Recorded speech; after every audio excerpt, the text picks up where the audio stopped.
Good morning, good afternoon, good evening. You guys are chipper this morning. We got the chat rocking and rolling. We got the Nightbot commands going.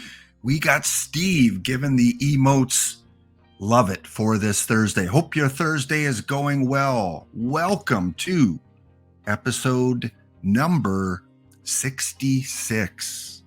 Yes, some synchronicity there with a couple sixes. This is the milestone 3 episode. Of course, we've got our last new content coming tonight. We'll talk about that a little bit later. We've got lots to go through, including, yes, another chance to win 5 packs from a perfect draft and a draw at the end of the episode for another 10 packs to give away, plus a very special guest from the community. All that and more coming up right after our beautiful 30-second countdown.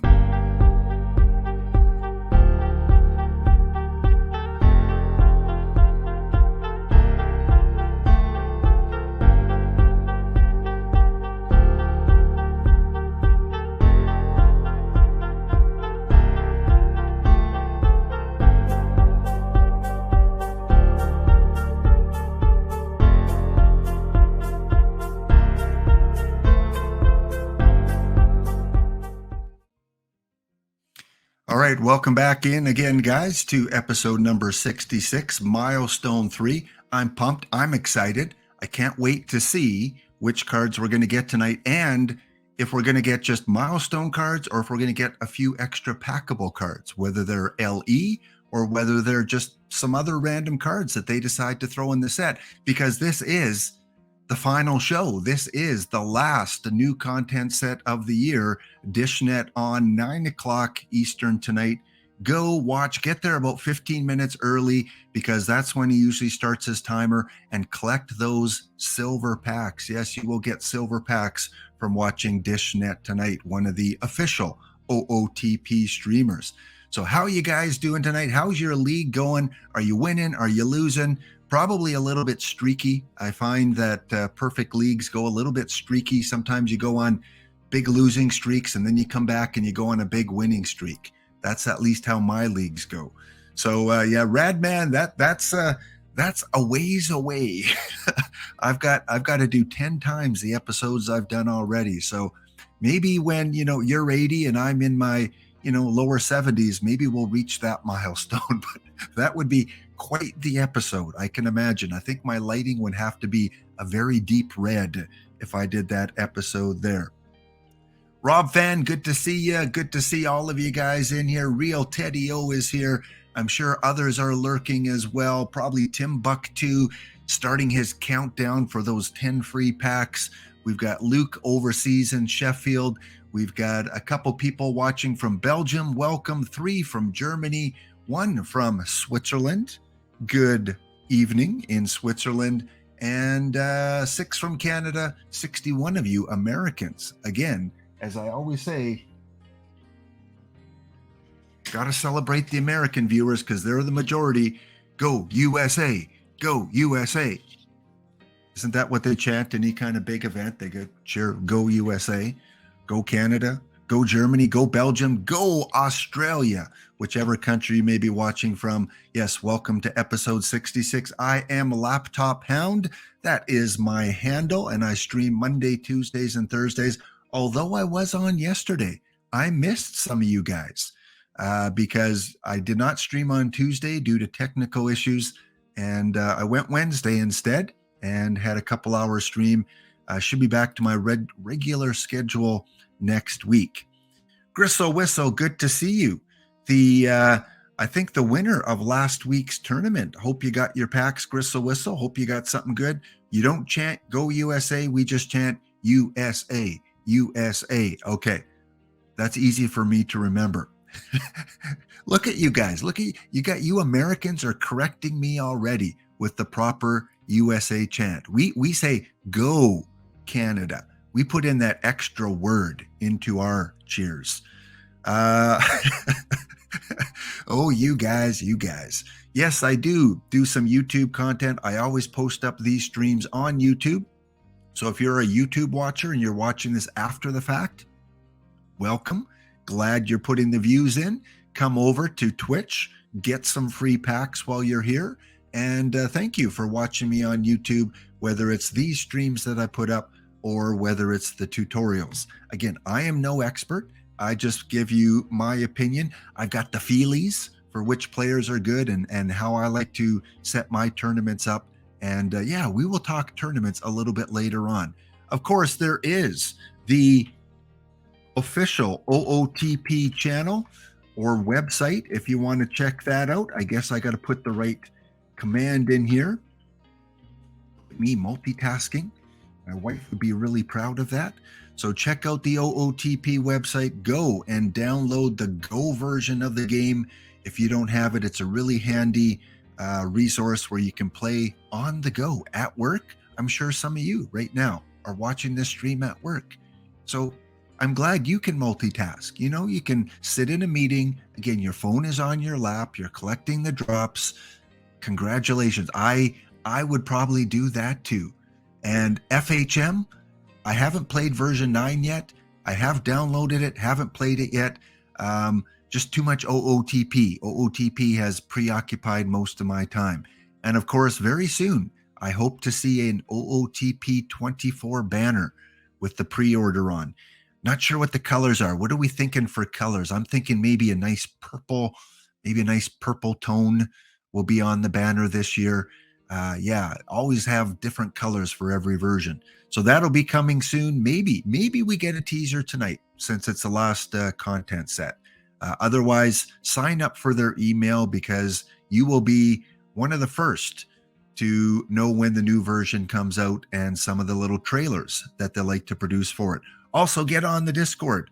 Most of you guys are on Discord. That's where a lot of the good conversation takes place. And check out the forum for OOTP. And if you've played OOTP in the past and you want to check out all the cards that you used to have, go type in the team name that you used to have. And just like that, you can access all your stats, all the different cards that you used to own. And PT19 was the short version. We only had it for a little while because it came out towards the end of this version of the game. And so not a lot of perfect cards, but still some really cool artwork. 86 Hank Aaron, future legends with a nice sky blue.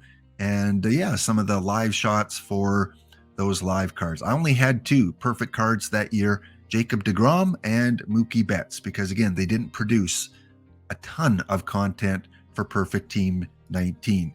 So if you want to check that out, again, I will put the link to that website. You can go in. If you used Perfect Team previously, you can check all your stats out there. All right. Perfect Team Historical Viewer. Well, what else do we got going on? Well, Twitter-wise, let's check out what the team has to post today. Of course, they probably posted a little bit about what's coming up tonight. And they did in Discord anyway. Here it is right here.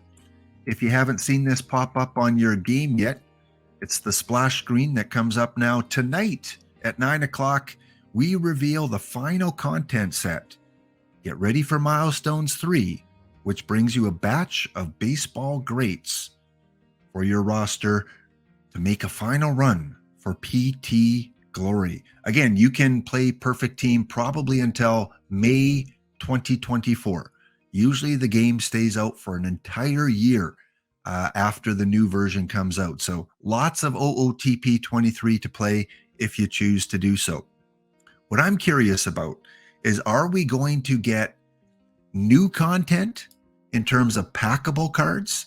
Because the wording's a little bit vague. We reveal the final content set. End of sentence.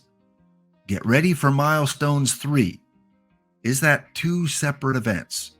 Do we get the 5 or 6 milestone cards, the couple toppers, and a packable set? Or is it just going to be LE cards? I think at the bare minimum, we'll get a couple LE cards.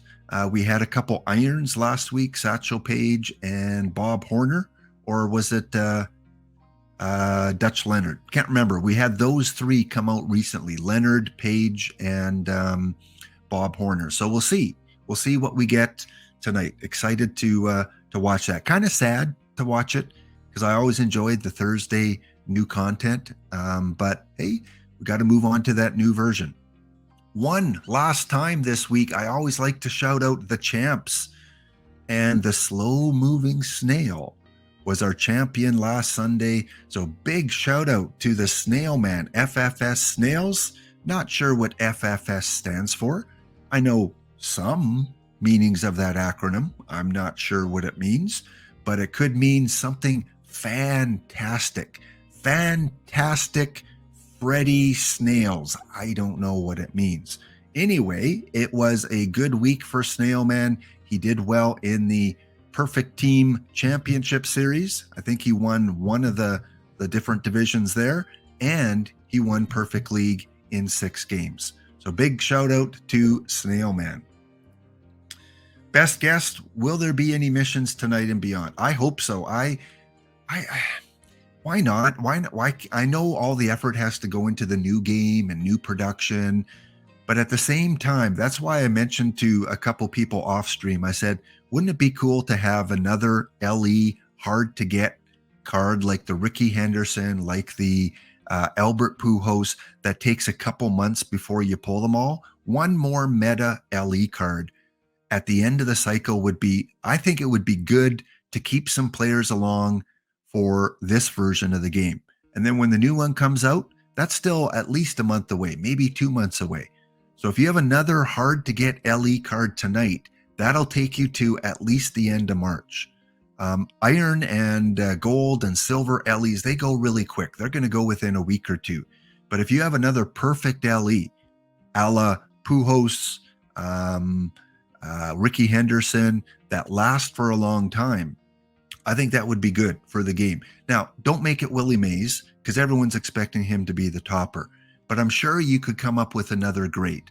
Maybe it's a current player. Maybe it's a Mike Trout. Maybe it's an Aaron Judge to celebrate his accomplishments. Maybe it's another Hank Aaron. We got one at the beginning of the game. Why not have an LE Hank Aaron at the end of the game? Just something to keep us opening packs. Because once tonight's sets come out, the motivation to open packs just isn't there. Yeah, the Ty Cobb is there, and there's still some really great packables, but there's no more platinum cards.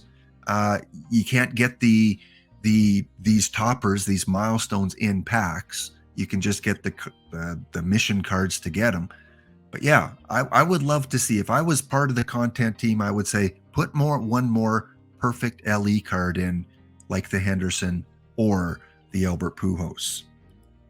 Yeah, Aaron would be a nice full circle, wouldn't it, Radman? But the first one we got, I think, was a peak card. So I mean, doesn't mean anything. Doesn't mean they can't have another one. But that Hank Aaron was the bomb. Like, that was great card to introduce at the beginning of the game. Same with Lou, with his his commemorative card that came out really early. Those two cards lasted the entire version of the game, which was really cool to see because, newer, better cards always come out after, but to see a couple long-lasting one, and for those two players, really good planning. LE Billy Ripken, well, if I get my LE Perfect Dave Stieb, you can have your LE Billy Ripken. Again, Dave Stieb, the best card he got this year was an 82. A limited edition 82, and they called it a peak card. I think Dave Stieb was a little bit better than that. All right, yes, on Mondays we give away 20 packs, but today one winner will get 10 packs, and then 2 of our tournament winners will get 5 standard packs. So let's get that set up, guys. Let's go and get our tournament for Thursday setup. Hopefully you have an empty slot. What I'm going to do is I'm going to enter into the tournament that is ID 365. Easy to find. There's 365 days in a year. Go find that one. It's a 16-team tournament. Best of 5. The final is a 7-game series. And if you win that tournament, then you will get 5 packs. When that tournament is over, I will submit your name. But in the chat, you have to tell me that you have entered. So you put in, and then you put your team name.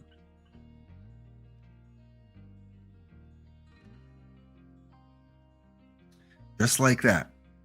Just like that. In Gladiators. And yeah, let's get involved. And these have been fun. This is the fourth one that we've run already. We started off with an 8-man tournament, but that filled real quick. So then we went on to a 16-man tournament. That was won by Gristle Whistle, I believe, last week. And then yesterday, we went on to our next tournament. And that was won by, I'll let you know in just a minute. We'll go over the winner of that one. Oh, Gristle, you don't have an empty slot to defend your title. Yeah, maybe later on create a second account, because remember, with each license that you buy, you get to create 3 perfect team accounts. So why not? Why not? Even if you don't play in the leagues a lot on your second account, it allows you to get in more tournaments, open more packs, win more packs. So yeah, you can enter from your alt. Just tell me which your team name is here. Puyallup, good to see you back here. IBDB, Bridesmaid, 2-time Bridesmaid, giving it another go. Doc is in. Of course, Heath is in with Doc. Mr. Ree from Maryland is in with the Fighting Amish Rob VD fan. Rob, Valentine's Day fan. That's my new nickname for him. Yesterday was our Valentine's Day episode. He is in with his Chessman. And Hero of Kvetch back in again. Gristle Whistle is in as the Waterbury Wassies. There's a lot of alliteration in there. No slots available for Cobra. Well, we'll have to catch you next week, Cobra. You're all entered in. Yeah, once you fill up those slots, unless the tournament's not full. If it's not full, you can withdraw from one of your tournaments. But if it's full, then yeah, your slots are done. All right, while you guys are doing that, as I like to do, let me draft my team. And then I will show you the results from yesterday. Cubs fan Steve is in with his 60s finest, who I hope to meet up in the theme team tournament at some point in time in a playoff series. All right. Not only do you get 5 packs if you win this tournament, but you will get 600 perfect points. And my team cards are still glitching, so I will do the best I can. One card. I don't think this is the new Tex Houston. If I could see the card art. No, that's the All-Star one. So, Lou, yes, on the day of our last This Week in Perfect Team, we will take Lou. Rogers Hornsby, that's not the perfect. I will take Rogers Hornsby. Next up, Tony Lazzari, Deacon White, Babe Ruth. Well, I am taking that 99 Babe Ruth. I am sorry. I apologize to my opposition already. Although there are some other good ones. Tilly Walker, Craig Nettles, Eric Davis. There's some good cards, but you can't pass up on the Babe. Next up, I better get some pitching in gold. Better get some pitching. And again, I'm flying blind here, not being able to see the card art. At least I can see the ratings. And this is modern day setting. So I'm going to go with Willie Hudlin, even though he's got low stuff. I got to get some starters. And 106. Look at this card. Ozzie Blues. Look at that. 106 at third base, 89 infield, 106 arm. He can bunt. He can bunt for a hit. Definitely a splitty player, but let's take him as my third baseman. Yeah, let me know when you guys are drafting, who was the perfect card that you took? What is the card that you got? I got Lou. Lou was mine. New Toronto Blue Jay, Dalton Varsho. Although there's much better catchers usually later. Jack Clark, absolutely. Jack Clark, you are my DH. And Justin Upton. But I do need pitching, but do you see any starters here? Other than Ray Prim? Nope. Justin Upton. Last gold round. Okay, let's take the 80 Satchel Paige, and man, I am not getting a lot of pitcher choices. Well, I've got three. 3 gold or above. 3 gold pitchers. Next up, let's take Mike McCormick. And let's take Melly. There, got my 5 pitchers. Get them out of the way. Now we've got to get a shortstop and a center fielder. And I guess a catcher. Oh no, laptop. How could you not get a shortstop and center fielder earlier? Good point, as I talk to myself. Tiny Osborne and Edwin off the bench.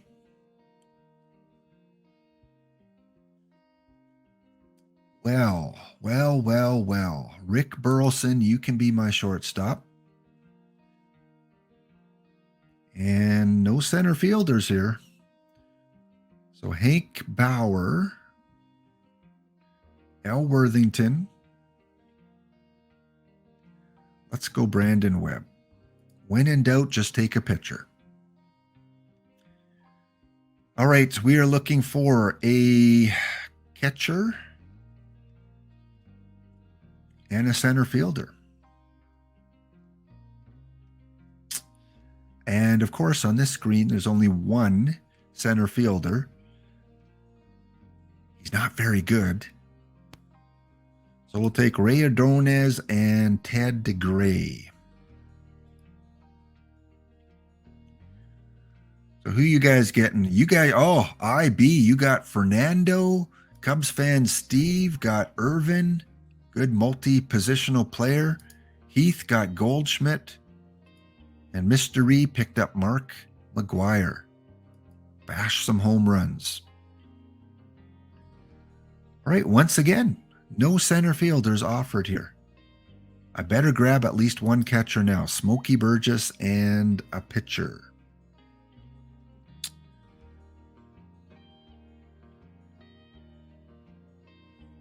Sure. Al Jackson? Yeah, no. Danny Jimenez. Michael Lorenz. Now let's go Danny. Michael Lorenzen was a really good pitcher last year because he could hit. I think I had him in my bronze tourneys last year as a pitcher and a hitter. All right, grab my second catcher in case there's not one in the last round. And yeah, I am not going to do well in this tournament. Let's take a center fielder. Now I get to pick 5 cards. 5 cards to round them out with at least 2 more pitchers. Of course, I get a lot of catchers here. Hey, I got Gibson. Wrong ones. George Gibson. And the ad break is about to start here in just a second, so I will finish up this draft and see you guys in just a few seconds. We will be right back. All right, welcome back. Welcome back. I hope you guys all got your teams entered. My team looks maybe gets out of the first round. We will see. So again, if you got into the tournament, make sure you declare in the chat what your team name is and that you are in. Yesterday in our tournament, these were the results from yesterday.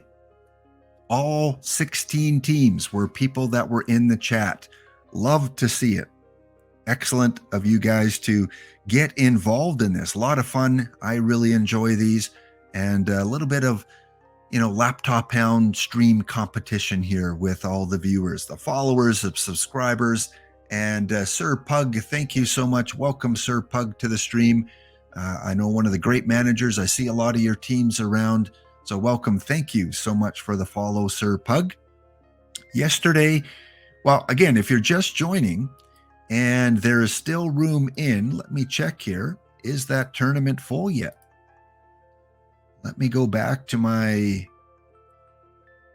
game, and it is not full. There are still 4 spots open. So if you want to try and win 5 packs, get involved in the quick tournament, Perfect Draft Quick Tournament with ID 365.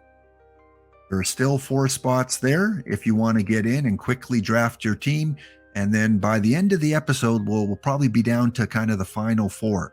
So we'll get an idea of who is close. Yesterday, as you can see on the screen, we had our 2 finalists that met up. The Tarrytown Aces by Fanatic meeting up against the Silver City Ghosts, who is run by Hero of Kvetch. And both of them are in today's tournament too. So good luck. And it went down to the final 6th game, because the finals in this tournament is a 6-game set, or a best of 7 set. And the Silver City Ghosts won it in 6 games. So congratulations, Hero of Kvetch. I will submit your name. Make sure, Hero of Kvetch, that you send me your perfect team username that you want the packs to go to. And you can whisper that to me, or you can put it in the chat here. Whatever your perfect team name is, if it's the same, then just let me know it's the same if it's Hero of Kvetch. And just make sure it's case sensitive. So put the capital letters in the right places. There we go. Oh, fun go. Let me write that down here. Oh, fun go 3. So a capital O. I take it that's an O, not a 0, right? That's O, or is that 0? Sometimes okay, so it's O. Okay, yeah, cool username. I will submit that after the stream. And yes, Tarrytown, you came up a couple games short. I did post a couple screenshots here of the best players in the tournament. Adrian Beltre hit 519 for MH, whatever team MH was. Let's go back here. And again, sometimes these stats are misleading, because if you only play 3 or 4 games and you get lots of hits. So MH, who would MH? There it is, Mendoza Heights. So Mendoza Heights did play 6 games. So Adrian Beltre, one of the diamond cards, was the best average hitter. My friend Frank Chance, he had a great tournament. Where was I knocked out? I was knocked out in the semifinals by Silver City. So I lost to the champ. Thanks, Hero Kvetch. My Frank Chance did well. He was 2nd in batting average. He was 1st in on-base percentage. And he was 4th in batter war. Actually tied for 2nd in batter war. So that looks like a good tournament card. And pitching-wise, Breachin, Harry Breachin had the most wins, 4 wins for the Ghosts. So that was a good pick. That was your perfect pick, I guess, yesterday. And then short, my Corbin Burns had 2 wins. And pitcher war, it was Breachin as well, with a 1.3 pitcher war. So just maybe a few clues when you come across these players. Might be good ones to draft. Also, here is the winning lineup. So Ghosts, cool logo there. And this is what Hero Kvetch drafted yesterday. It was 2 perfect cards. So it was Harry Breachin and Hippo Vaughn. So really went heavy on the pitching early. So Hero Kvetch really took a lot of pitching. Breachin, Vaughn, Hunter, Kevin Brown, Brian Fisher, Bert Hooton, Greg McMichael. So 1, 2, 3, 4, 5, 6, 7 pitchers from perfect to gold. So seems like a pretty good strategy. Won the tournament and then filled up his lineup with a lot of quality bronze cards. Bo Jackson, Delino DeShields, Dave Concepcion. And yeah, catcher-wise, where are your catchers? Charlie Bennett, so you took a high-end catcher. And did you only have one catcher? Or is one of these guys, did they play catcher as a second position? Do we have a tournament winner that only had one catcher? I'm looking over the names here. And I don't know if any of these guys can play catcher as a secondary position. John 1633, the tournament's full. A position guy was a catcher? Oh, okay, yeah, because that would have been incredible if you could have won the tournament with only one catcher. The Ghost of Thurman, yes. So again, congratulations to Hero of Kvetch, and the tournament now is full. Yes, it is full. So it should start running in about 15 minutes once the last team has their timer expire for drafting a team. All right. What are we doing for time here? Doing pretty good. Again, a little bit later on in the stream, we have a community guest coming up. Yes, we have Vulcan 21 or 39Cobra, depending whether you communicate with him on Twitch or on Discord. He will be dropping by after our next break. So in about 20 minutes, Vulcan will drop by and we will talk how you can get better prepared for tournament play. We're going to focus on irons, but really it's a similar setup that you can use for bronze, for silvers, as you work your way towards the new version of the game. So Vulcan will join us in about 20 minutes time. In real baseball, well, real baseball yesterday, lots of moves by Washington. We talked about this. The Reds signed free agent pitcher Danielle Norris. And today, what do we got going on? Whoa, we got some moves today. Look at all these transactions. Whew. They've been busy as pitchers and catchers are reporting to camp. What do we got in terms of big names? Walker Buehler was placed on the 60-day injury list for UCL reconstruction. Yes, Walker Buehler, one of these guys that, could have been the next big thing. A lot of hope, a lot of potential for Walker Buehler. And Rob Fan, the Phillies extend their closer. Yes, they do.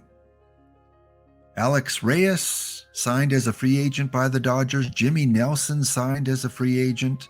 A few number changes. Taylor Walls will now be number 6. A few spring training invites. And Trevor Story is placed on the 60-day injury list. So if you're in fantasy drafts, you might want to avoid Trevor Story early in the draft. Michael Wacha, another great pitcher, great utility pitcher, signed by the Padres. Yu Chang signed by the Boston Red Sox. What else do we got going on? David Peralta signed by the Dodgers. And another injury, Blake Trainen on the 60-day injury list. So some fairly big names that won't be starting the season as they recover from injury. All right, those are the moves. Next up. Well, we got to do a very quick. I got to keep consistent. Very quick weather report. Right now, it's raining. It is raining in Edmonton. I can't believe it. In February, in central northern Alberta, it is lightly raining, 4 degrees Celsius. And then look at that. Next Wednesday, we're at -19. So how things change in Canada. So we are at minus 19 Celsius next Wednesday, which translates to Fahrenheit minus 22. So yeah, it's going to get cold again really soon. And around the world, what do we got? The warmest place right now, Panama, Port-au-Prince. And the coldest place, Resolute Bay at minus 33. Some of our favorite places, Eureka is only minus 20 today. So hey, it is open for tourism now. Book that plane ticket to Eureka. It's only minus 20. San Diego at 58, Baltimore at 58 with rain, and Boston at 61. If Wildcat is in the chat, you guys had a big system move through Oklahoma. You might have been just north of it, but I saw a lot of like tornado potential activity, weather storm reports, warnings, and that's kind of moving across Tennessee and moving up to Illinois and Ohio. And I think Heath is going to get some tomorrow. I think Heath, North Carolina, is going to get pounded by rain early tomorrow. So it's just a little south of you? Okay, yeah. So when I saw that, I'm like, hey, I'm not sure where Wildcat's from in Oklahoma, but it looked a little dangerous there, just to the south. Okay. Yeah. So rain, if you're in kind of the Tennessee, Illinois, I think it's just south of Chicago. Gorgo, if you're ghost listening, Gorgo, be ready for rain tomorrow morning. You're going to get a lot of rain in the Ohio region. And then, yeah, moves through to South Carolina and North Carolina. So, yeah, you guys with your tornadoes and your hurricanes down south, we don't get a lot of that up in Canada. In Edmonton, anyway, we get the odd tornado activity in the summertime, and then we get cold weather and snow. Yeah, that's Alberta in a nutshell. All right, where are we on time? We still got 10 minutes. Okay, so the last thing I want to do, because we fell a little bit behind, I want to play the next historical legend tournament game. So we are whittling down things to the final 8, and we've got 3 finalists already, the 96 Royals, the 85 Mets, and the 85 Padres. So we are now set to take on another champion here. So 2 teams that qualified, they will face off, and we will spin the wheel to see which teams are going to be part of today's game. All right, there we go. So we got a couple Blue Jays teams on there. We've got the Orioles for Mr. Rees. We've got the White Sox. We've got the Americans. Got a couple Mets teams still. So Jose Bautista with your bat flip. Who is our first contender? We are going back in time. And 1901 Americans. So the dead ball era, it's the very first year that I can choose from on this historical replay. Boston Americans. They are going to face off up against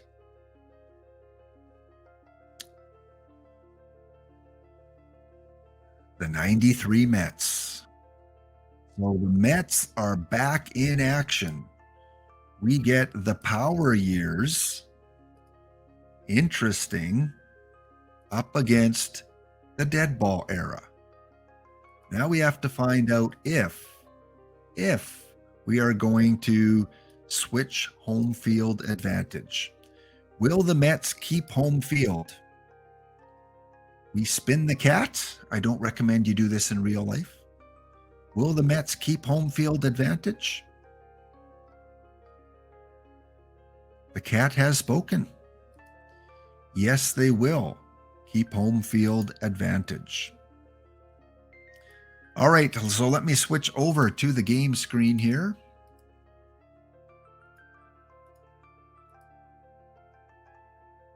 There you see it. The Boston Americans 79-57 up against the 59-103 Mets in a one-game playoff with modern day settings and injuries disabled. Here we go. Dead ball versus power. I'm hoping the Americans. I'm pulling for the Americans. The Mets had so many entries. They won so many of these tournaments that I'm hoping we get the Americans in there. USA, USA. Have I got it right now? All right, let us play ball.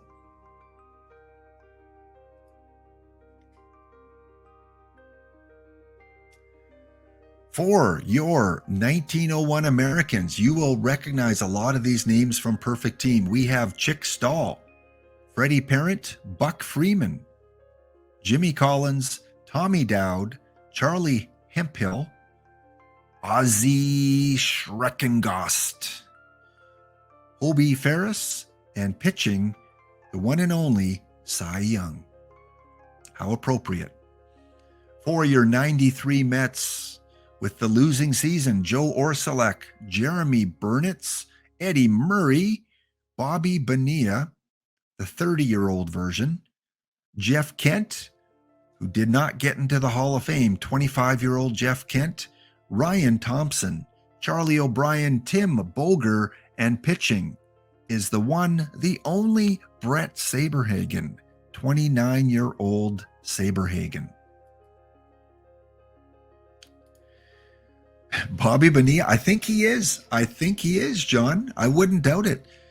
If my researchers can check on that, is Bobby Bonilla still collecting a paycheck? All right, we're going to go until runners in scoring position.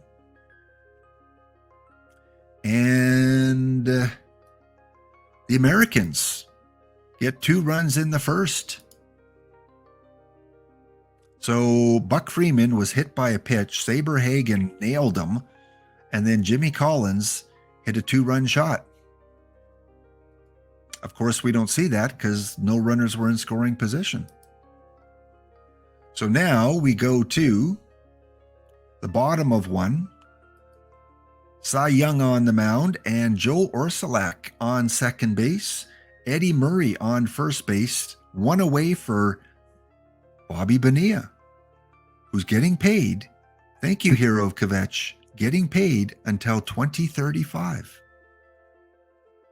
And he nails one over the fence in left field. Bobby Bonilla says, "Don't you tease me about my paycheck. I deserve it. Look at that. I just hit a 3-run shot off Cy Young. So take your paycheck humor and put it where you know, because I deserve every penny of that paycheck." Well, virtually, that's probably what he's thinking. We go to top of 2. We've got a 3-2 game. We go to bottom of 2. Back to the top of the 3rd. And we've got some action here. Chick Stahl on second base, George Winter on third, Freddie Parent, the second in the batting order shortstop. He lines one into the gap, and that is going to score at least 1 run. Here comes the second run as Parent stops at second base, and the Americans with a 4-3 lead. Buck Freeman at the plate. Dwight Gooden is on the mound, and Gooden gives up a double to Buck Freeman. Another run for the Americans. So Saberhagen did not last long. We have 28-year-old Doc Gooden in the game. The Mets are not waiting. They do not want this game to go out of control. We are in Shea Stadium. Line out to right field. 1 away, Buck Freeman on second. Gooden delivers. That should be an easy out at first, and it is. And Charlie Hemphill lines one to second. That is the 3rd out of the inning. The Americans score a couple runs and take the lead 5-3. Top of 4, bottom of 4. We go to top of 5. Chickstall on second base, Buck Freeman at the plate, Gooden on the mound, and Freeman goes down swinging. Jimmy Collins goes down swinging. Gooden has found his groove. We go to, oh no, we got one more. Tommy Dowd. It's 1 to third, and that will do it for the Americans. Bottom of 5, no runs. Top of 6. We go to the bottom of the 6. 5-3 games. 5 hits for the Americans. 3 hits for the Mets. George Winter on the mound. Eddie Murray at the plate. Jeremy Burnett's at third. No one out. Murray hits one deep to right field. That's going to go up against the wall. That easily scores the run from third base as Murray slides into second. Here we have Mr. 2035 at the plate. Bobby Bonilla cranked a home run earlier and struck out. One away for Jeff McKnight. McKnight lines one into center. That is going to fall. Will the runner try and score? No, he holds up at third. He had to wait to see if that one was going to be caught. Ryan Thompson at the plate, runner on first and third, one away. And what a play by the third baseman. But the ball gets away and the runner scores. An error. 5-5 game, 2 on, 1 out. George Winter still in the game. Charlie O'Brien at the plate. O'Brien hits a lazy fly ball to center. Runners hold, and we have 2 away for Howard Johnson. And center fielder hustles in, grabs that one, and we end the inning tied up. We move to the top of 7. Dwight Gooden still in the game. And runner on third base for Freddie Perrant. He walks. Buck Freeman. Freeman at the plate, and Dwight Gooden gets him swinging. It's up to Jimmy Collins to break the tie. Runner goes, and an easy out. The Americans squander their opportunity. We go to the bottom of 7, and the Mets score a run. A double by Eddie Murray scores Jeremy Burnett's. And here's the pitch. 2 away. That is the third out, but the Mets take the lead as we move to the top of the 8th. Come on, Americans. Ted Lewis in the game as we go to the bottom of the 8th. And runners on. No, they do score another run. Must have been another home run. Let's check out the game log. Home run, a solo home run by Charlie O'Brien.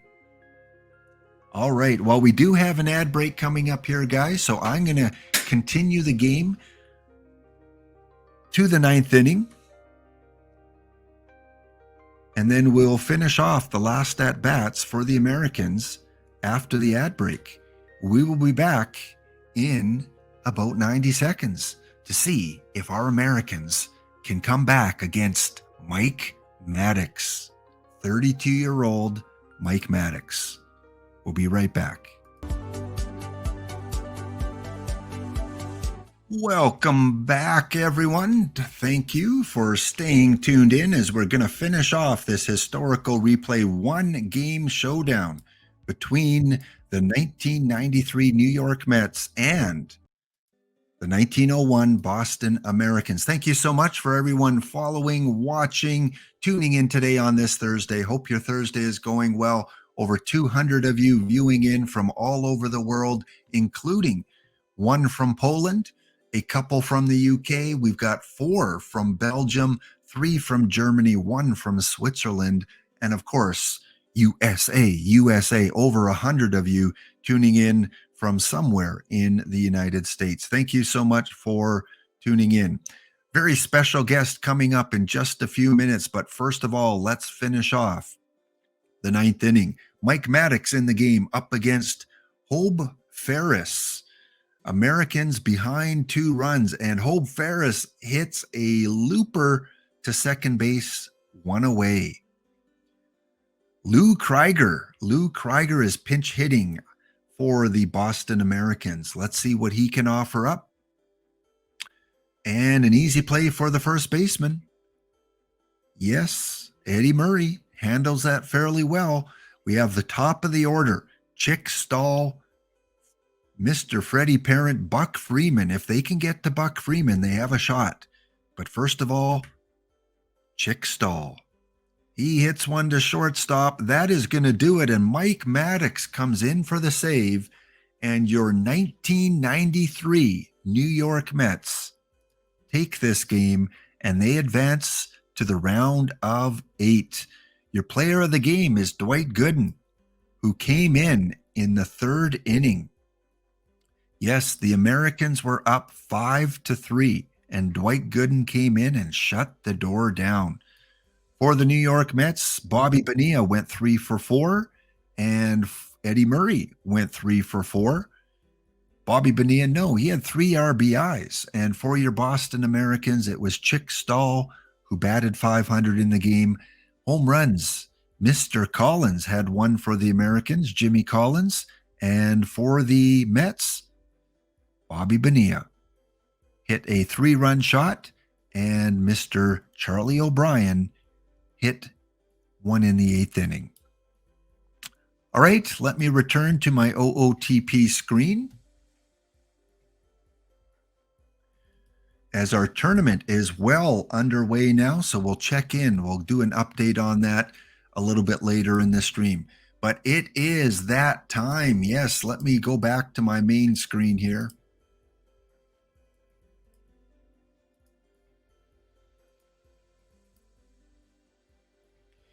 We'll take the spinning cat off.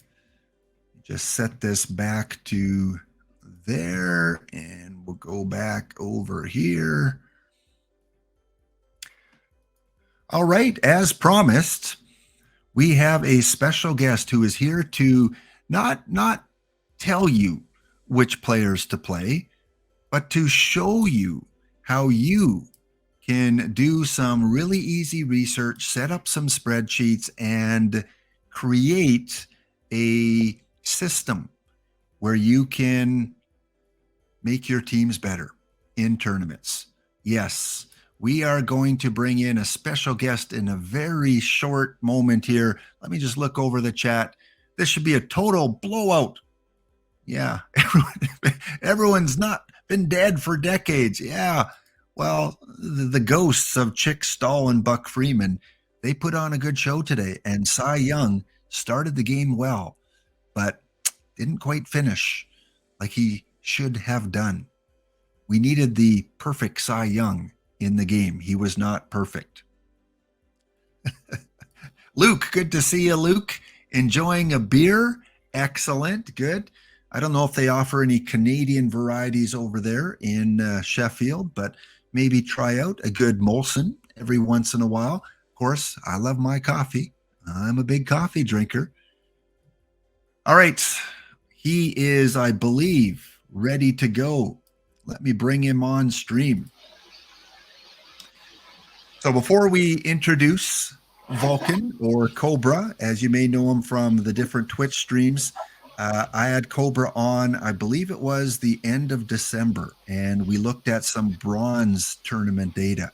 And even though we are nearing the end of the cycle, I think it's important for the newer players that, are a little bit overwhelmed and are frustrated because they just can't seem to find a way to place better in these tournaments. And they go, how come I'm not winning packs? Well, Cobra's here today to help us along that journey. So welcome, Cobra, to the show. Good afternoon. So what have you been up to over the last couple months since we last chatted? 2 things, beer, wings, third thing, and now iron tournaments. Things you'd never expect, as the top three things over the last couple months, but maybe the first two. But yeah, in iron that tournament in that specific order. in that specific order. Well, it probably puts you in a good mood then when you're researching and putting together your iron tournaments. A little bit of both. Yes. Yeah, yeah, you're well hydrated and you're well fed. That's for sure. All right. So, in game, what team names do you typically go by in Perfect Team that people may come across you as? In For my main team, I'm it's Cobra. It's the Vulcan Cobras 39, and then for my two alts, one is the Vulcan Pirates, which is the team that I'm doing the iron on, and then the other one is Vulcan 239, I believe it is. And my two alts, to be honest, I don't pay a lot of attention to, especially the third one. But now that I started the iron tournaments, and I literally just started last week doing this, so. All right. And for those of you that don't quite know Vulcan, he is a transplanted Yotes. and has now made his way to I wouldn't go as Wisconsin. far. I wouldn't go as far as the Packers had, but the Yotes jersey for sure. Okay. Well, I'll just stand here and present the original Coyote jersey there. So yes, we have talked off stream, and he is a fan of hockey. He's been to some Coyote games, and of course, baseball is probably your number one passion. Yeah, I really enjoy the baseball side of it. Having played it, fairly early on in my life at a high level, and then till I was about 40, and then at a pretty high level, as far as amateur goes and semi-pro, but I just have always just enjoyed baseball, and ever since I was a kid. Okay, yeah, cool. And of course, we see your Rolling Stone, icon there as part of your Discord logo. So a big Stones fan. That may supersede baseball by just a touch, but not much. So beer, wings, iron tournaments while listening to the Stones. 100% correct. So let's talk about your walk-up song then. What would your walk-up song be? You're the third baseman for what team? What's the team you follow? Is it Arizona? Yeah, I follow Arizona. Follow a little bit of the Brewers since I'm, just a couple hours north of Milwaukee. I don't get to watch a lot of games, but I guess since this is a PG channel, I can't use the one song that I like. But I would probably, probably something from Exile on Main Street, like, I don't know. That's a tough one. It's only rock and roll, maybe from the middle 70s. Or early 70s, I should say. Jumpin' Jack Flash is a good one. Some of the older stuff. Anything that kind of rocks and has that good opening riff is what I like. The old key three chord riff. So that's what I like. Well, I have to ask you though, Cobra. How has your pack opening been this year? Because for many of us, our Rolling Stone pack opening song would be "I Can't Get No Satisfaction." 100% agree with you there. It's kind of hit and miss. It's kind of like poison ivy. You get it or you don't. So we could talk the whole way through just by referencing Rolling Stone songs and lyrics. We could "Sympathy for the Devil," great song. I love that one too because they have some historical references in there with Yep. Russia. Yeah, a lot of classic songs that they're known for. And I have to ask you, how many Stones concerts have you been to? Have you been to any live? I have been to every Stones concert in the area that I've been in since 1981. I first saw them in Chicago at the Rosemont Horizon. I was in the first row at the Rosemont, like where the basketball seating is, right on the kind of the first level up. If anybody's been to the Rosemont, and they were basically 90 feet away. That was the first one, and then the last one was when I was in Phoenix, and we were literally kind of a funny story. My best friend and I, we were literally 10 feet away from backstage with the Stones until a young attendant said, "What are you guys doing back here?" We just kind of walked back in there, and there it was. And so we were kind of politely asked to leave, but that's as close as I've got, except for I've sat in the third row a few times, and I've sat in like the 15th or 20th row. So Yeah, that I've never been to a Stones concert. Being up in Edmonton, it's not a place that they frequent a lot, and very cool that you have some of those memories. And so, would you say then that a Stones concert is the best concert you've ever been to live, or is there something that is even better that you've seen? Best I've live seen. concert. I saw Aerosmith back in the day, and this is kind of aging me. Aerosmith, when they're the original group, before they went pop, then I just quit liking them. I've seen Thorogood. I've seen one band that I really like is a band called Drive By Truckers. I like them. I've seen Kenny Wayne Shepherd. I've seen country. So I really enjoy going to live music, especially local live music when you have a good band. But Thorogood, I sat in the front row a couple times for him. Just kind of that old Rocky blues is the kind of stuff I like. Saw Buddy Guy. So just that's the kind of the genre that I really enjoy is that old Rocky blues, and that's kind of just the main ones that I've been to. Yeah, I think the last couple I've been to, Steve Miller. I love Steve Miller, old classic songs. Tom Petty before he passed Yep. did a tour, great concert that he did. So yeah, that 70s, 80s kind of rock and roll music. I don't know. There's nothing like it. Nothing to today really compares to. And if you're in heavy metal like Metallica and, Yep. Megadeth and all those other ones, those are kind of from that time period too. So music was really great back then, wasn't it?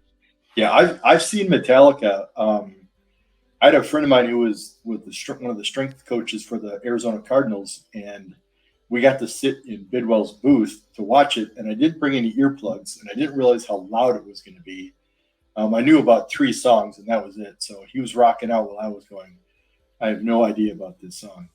And then I forgot to mention I love old country music too. The Johnny Cash, the Webb Pierce, Patsy Cline, all that kind of stuff as well. Oh, Johnny Cash, you got me there. I love Johnny too. I've got rhythm, and the ones that really get your feet moving. I love with Johnny Cash, Folsom Prison Blues. Yep. Yeah, And you go back to Buddy Holly and all those bands from the late 50s, and those are musicians. Those aren't artists. Those are musicians, and there's a difference between a artist today who everything is done computerized versus groups back then where you had a band that was 3, 4, 5 guys that or people in a band that were they were musicians and they weren't artists, and that's kind of where I differentiate of the music that I like. If they're a great band, that they sound better live than they do on the studio album. Some studio or some groups sound better live than they do in their studio albums. At least I think so. I totally agree, and they don't play the song verbatim from what it was on the album. They extend it and they add in other things and Yep. more musical instrument play. And Alan Parsons, and again another great one that I always Mhm. listen to. Dire Straits, great band as well. And yeah, those are the classics. And we could talk for hours, just based on musical performance. But we've got OOTP to cover here, Vulcan. Yep. So set the stage a little bit for kind of how you want to present and what you want the audience to take out of what you're going to go through today. Sure. So I played Ace of Bronze. I played the bronze tournaments on my main team. And what's the last slide? Go to the first slide. Yeah. Okay. Let's just jump out of here for a second. Keep on talking. Oh, so and I on my alts, I was just kind of going like, you know what? It's getting to the end of the cycle. I want to try to do something a little bit different. And I've never played the iron tournaments and I don't know the iron cards, I can look at them and evaluate them, and this guy might be good or this guy isn't good. And was it last week or the week before when Dennis Leonard and Bob Horner came out? So luckily, I was lucky enough to pull both of them on that alt team, that specific alt team. And I said, you know what? I'm going to try iron. So literally last week when those cards came out, I started to do iron tournaments or just started to enter them and collect some data and see what I could do, and kind of an alternative or distraction from my main perfect team and my main Ace of Bronze team. Okay. And as Vulcan mentioned, he's just starting into irons as well. So by no means are Vulcan or myself presenting ourselves as, experts and, guaranteed to get you thousands of packs, when you play these tournaments. Vulcan just wants to kind of present, his thought process. He's new at this with the iron tournaments. He's more of the bronze specialist. And, we're kind of picking his mind a little bit at steps that you should take as a new player just getting involved into these iron tournaments. Yep, I agree with that. Yep. Okay. So where I started was, and I kind of made this slide to say, okay, look at the left side. These are the first tournaments that I entered. It was eliminated. I mean, and you just get frustrated. You get like, oh, I'm never going to win anything. And so I started the process, and I knew that was going to happen because I started from scratch, and I don't have all the iron cards. I don't know the cards. And then after a few days, entering tournaments, getting the data, and it just kind of, putting a spreadsheet together and, okay, this guy is playing, this card plays, this card doesn't, this card's good, this card, I don't know why the hell why the heck I'm not playing that card. I'm sorry. And, and then I got a winner and I got a second place. And as it evolved, you can see where I've got, the first tournament, round one, second tournament, round 4 or 3. And then I finally won one. So as it progressed and evolved to go forward, okay, I'm getting a better understanding of what to play, where to play it, and then just kind of, putting the team together. But literally all I did initially was had the AI create my team, and I played a few tournaments, and I knew there were bad cards on there, but I wanted to see what the data showed and the statistics showed who was playing, who wasn't playing. And I knew I was going to get rid of some of the cards, but I just wanted to have a just kind of an overview of, okay, where do I start? Yeah. And I mean, a lot of us and a lot of new players, we see that on the very left-hand side, eliminate. Like we don't see success, but we want to kind of get the newer iron users into a taste of a little bit of success as we move forward here. All right. So let's go on to the next slide here. Just some of the, basics that you kind of go through here with today's lesson. Yeah. And I put the picture of the Angels manager down in the bottom. Like, I mean, this is just obvious stuff that you're going to need. So it's kind of like, oh boy. So,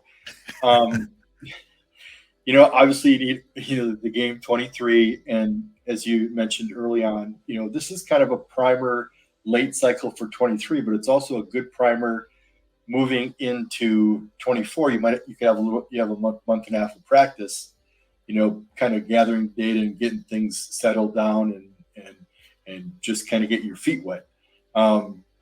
You're probably if you have an hour of time, that's what it takes. In this game, you can either be free to play or you can pay to play. And this team that I have here, my alt team is a free to play team. I've spent no money on it, nothing whatsoever, just from pack pulls, from login, rewards, the achievements during the season. And I've had a couple of good pulls in this team, which I sold the cards and I bought other cards until last week when I said, okay, I'm going to start iron to see what I can do. Was kind of a challenge for me to say, hey, let's see what I can do here. Obviously pen, paper, and pencil, so you can jot notes down and do this. And if you have access to a spreadsheet, Excel or Google Sheets or any of the open source, apps with Open Office or Libra, and I know that there's Excel on the Mac, but I don't know the other programs for the Mac. So this is PC based, with Excel and Google Sheets. So I don't know the Mac, so I couldn't tell you what the programs were. All right. Well, if anyone in the chat knows what the go-to Mac spreadsheet program is, just feel free to post it in the chat there. All right. So let's get on to kind of our first slide here. And on the right, the visual is actually a screenshot of a team you started with. So how do we go about at the very beginning building a team? Okay. So if you're just starting out, you're not going to have many cards, obviously. As you get as you get through the season, obviously now we're late in the cycle, so you're going to have a lot more cards. You're going to have cards that you never even thought you were ever going to use. And this is a couple iterations in. So all I did was I went to the roster management screen. I clicked have AI create your team.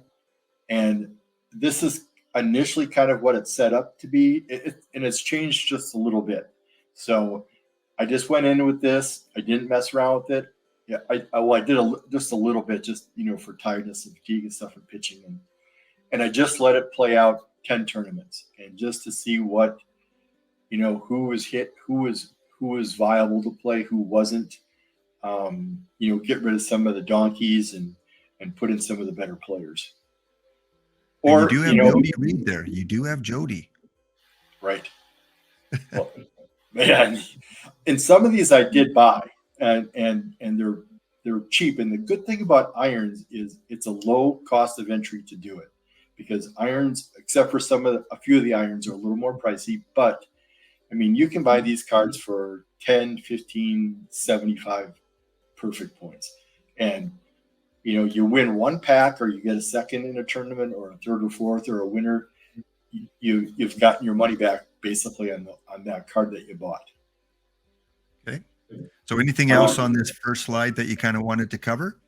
Yeah. Here, or if you don't want to do an AI build and you have a lot of cards, you can create your own team. Okay, I'm going to put these cards into play. You can get cards from packs. If you're doing your missions, free packs, free cards. You get. There's a lot of obviously low irons and cards that come into packs. You can buy the cards with the PP, which you do if you're looking for a specific player or a better player, and then just enter tournaments. And like I said, what I did was just played 10 tournaments, knowing that I probably wasn't going to win, but I wanted to get that information in the data so that I could say, hey, okay, this guy has 1,000 at bats, and this card has 10 at bats. So there's a reason why this has 1,000, this one has 10.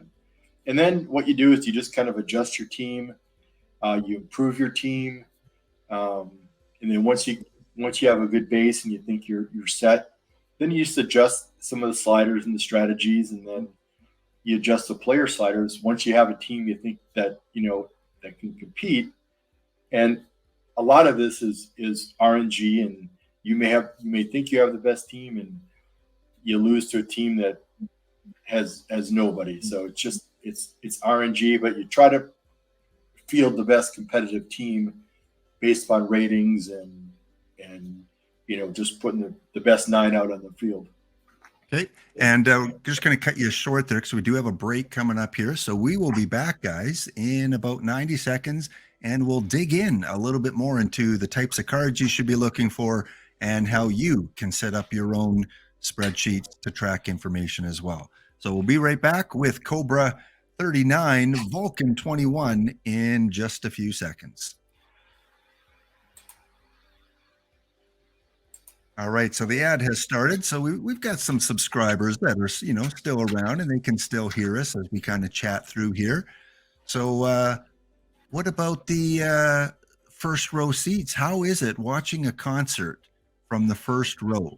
I always wondered, is it much better than, being further back where you can see the whole stage?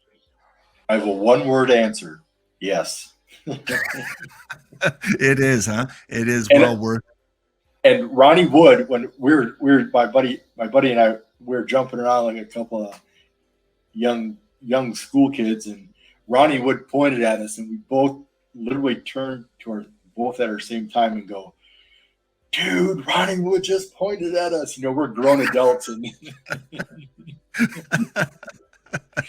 And I guess you've been probably at a lot of small venues too, where pretty much everything is kind of a front row seat, right?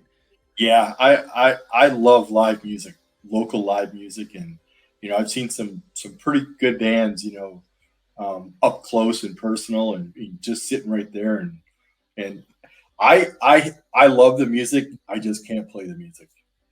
Yeah, exactly. Me too. Is there anyone in the new modern era that you really like that No, you can no, kind of not compare?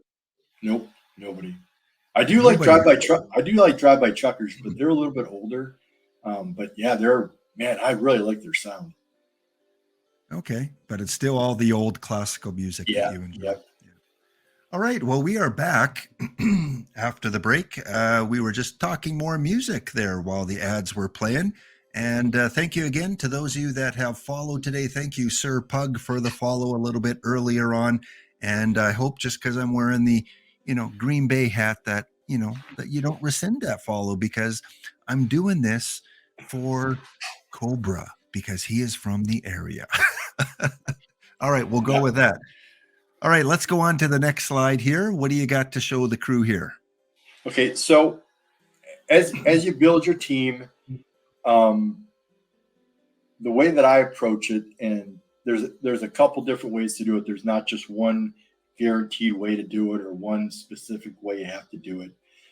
Once you have your team kind of fielded and you're getting in, um, you know, getting in, where you're feeling comfortable with it, that's when you kind of adjust the sliders. If you start with pitchers or batters, like batters, they slow, can they hit and run, can they bunt, you kind of adjust the player strategies.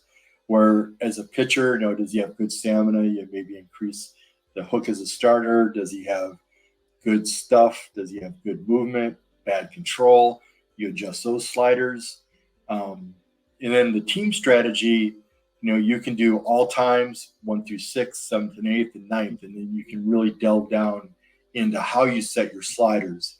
One of the things that you and I discussed last night is where I keep some of my sliders is I keep them neutral. And what I do is I adjust the player strategy because in the game, you have adjust or you have override. So we'll say for we'll just use I guess we'll use pitch around because that's probably the most one. So the pitch around has a +5 clicks to the right, -5 clicks to the left. So let's say I'm using Joe Smith as my starting pitcher, and I have the pitch around all the way to the right, number 5, and you have Joe Smith as your pitcher, and you have him pitch around all the way to the right. Well, you don't get 10 clicks to the right, you only get 5. So a better analogy is if you have him -2 and you have the pitcher on for the team at +5, he's really only a +3. So that's kind of where I get more granular with the players versus the overall strategy where it's ±5 and it doesn't go above or below that. Okay. And so again, with the override versus the adjust to team strategy, we talked about that last night as well in terms of the difference between adjusting to team strategy versus the override. When do you? In my understanding of it is that if you have the individual player slotted as override, it doesn't take into effect, and I may be wrong, but that's my understanding, is that the override overrides the adjust team on the overall strategy. And someone may correct me if I'm wrong, but that's the way that I understand it. Okay. And I'm just going to bring the game up in case there's anything, specific that we can walk through. So I just randomly have the sliders kind of moved all over the place here. So when you're talking about, again, I'm going to go to my iron lineup here. And is there a specific picture you kind of want to focus on here? How about Rondalone? Okay. And that's I just picked them random. So Right. yeah, so he, well, he's a starter. So yeah, okay. So he's adjusted. He looks pretty good.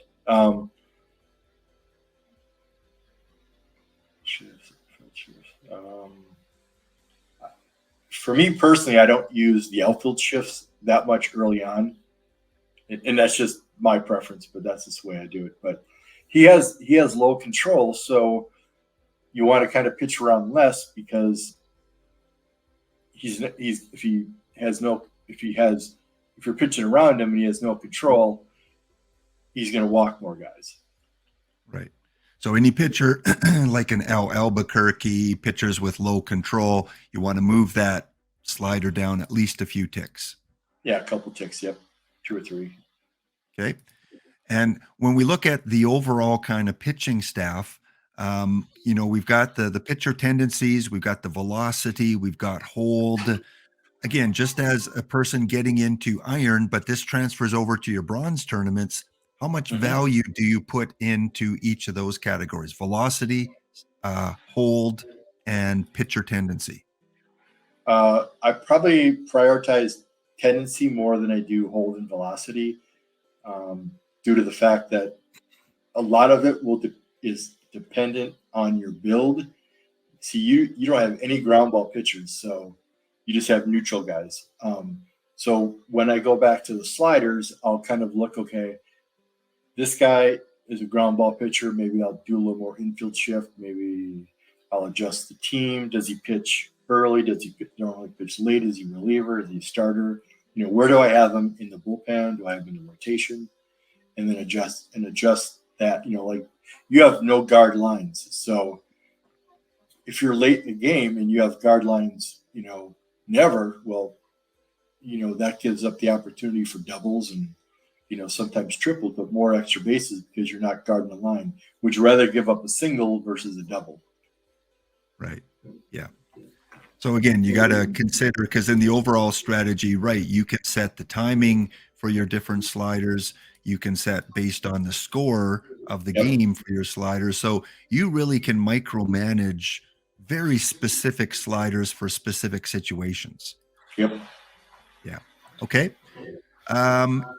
So we talked about, you said you value kind of the tendency the most. What about the hold batters? Do you, in an iron tournament, is that really something you're looking for in a pitcher?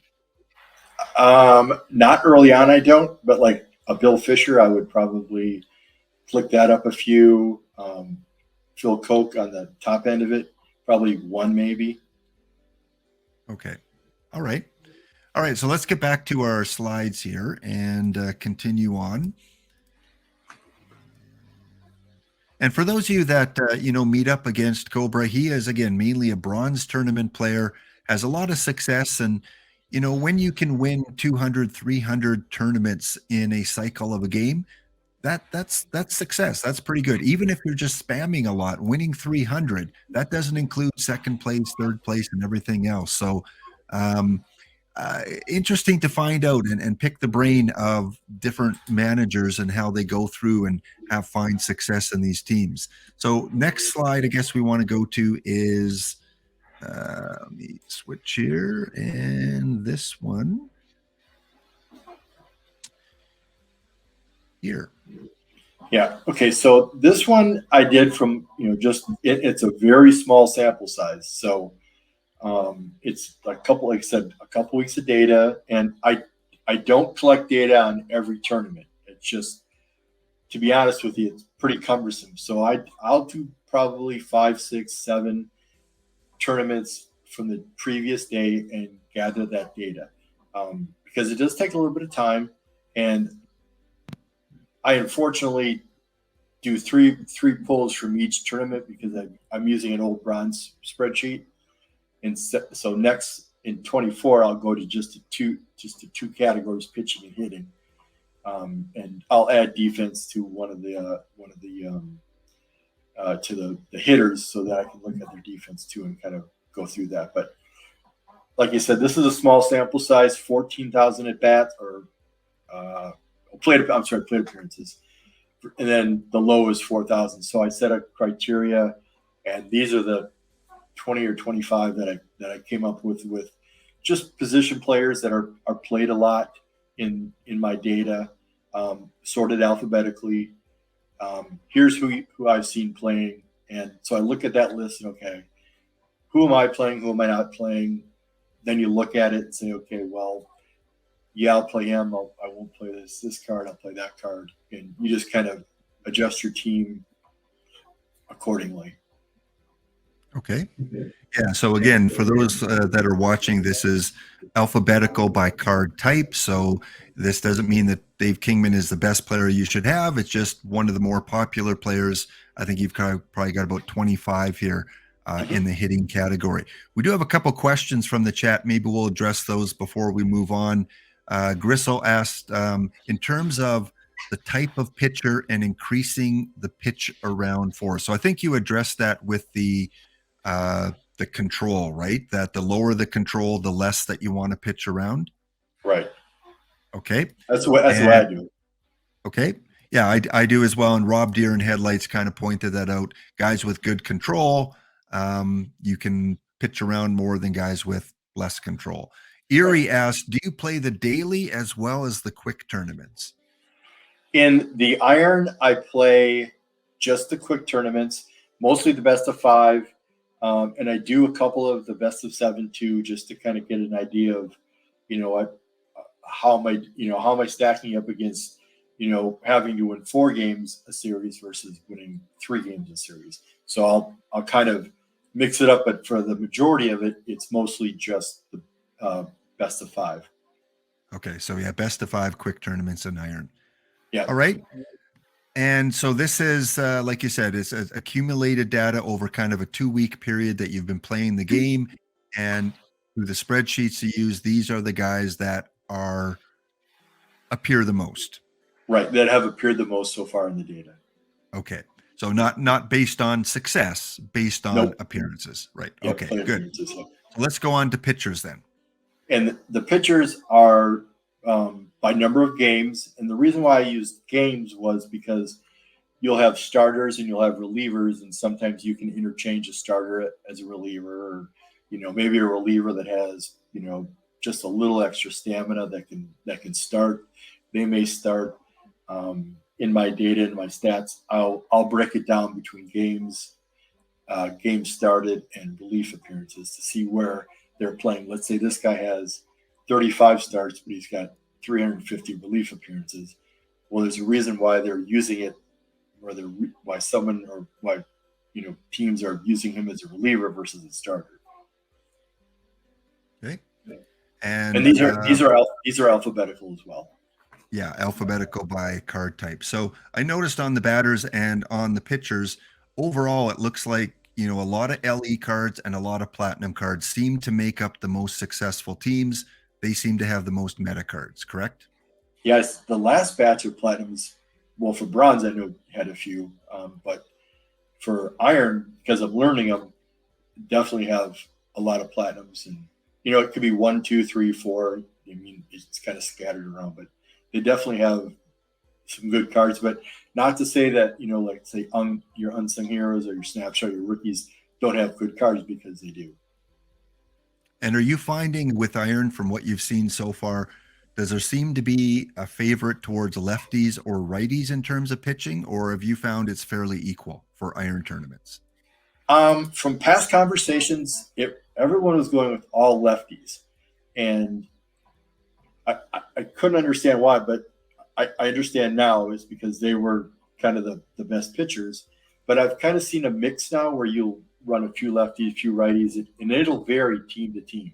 So I look at when I do this, when I look at when I do my tournaments and I do the downloads, I'll look at a couple of teams and look at their starting rotation. Are they using lefties, using righties, and just kind of get a feel for, who is doing it, and then I'll take that information and I'll look at the data in the spreadsheet and say, yep, this guy is a 4.2 ERA and this guy's a 6 ERA. So, who am I going to start? Who am I going to put in the pen? And just look at the card ratings to see who, where I want to put them. That's kind of the way I do it. Okay. All right. So I guess let's kind of go through. If you are viewing and you're watching this and you want to get involved, and like Cobra said, it's more so preparing for the next version of the game, getting your feet wet and trying this out a little bit. And the best way to do that is through spreadsheets and tracking your own data from tournaments that you get involved with. So let's talk a little bit about the steps, the beginner steps to tracking your own data and coming up with information like you shared. Yep. Now, if we can go back to the pitchers, I track percentage of hitters if they're right-handed, left-handed, or if they're switch hitters. Same with pitchers, right-handed, left-handers, and that's predominantly right switch batting. What they're using for, that's predominantly what people are right-handed hitters or they're switch hitters. So I was kind of curious why they were using left-handed pitchers against predominantly, right-handed switch hitting, lineups. When I just didn't understand that, and obviously I didn't know the card, so I couldn't do it. I couldn't tell why that was happening. Okay, and before we get into kind of the tracking your own data and setting up spreadsheets and that, I'm just going to put in a finished tournament on the screen because, again, a lot of times what beginners will do is they'll enter a tournament and then they'll look at their results and look at the team that won. And sometimes that's the advice that people give is simply go in a tournament, look at the teams that won, and copy them. Let's take a quick look at a tournament that's finished here.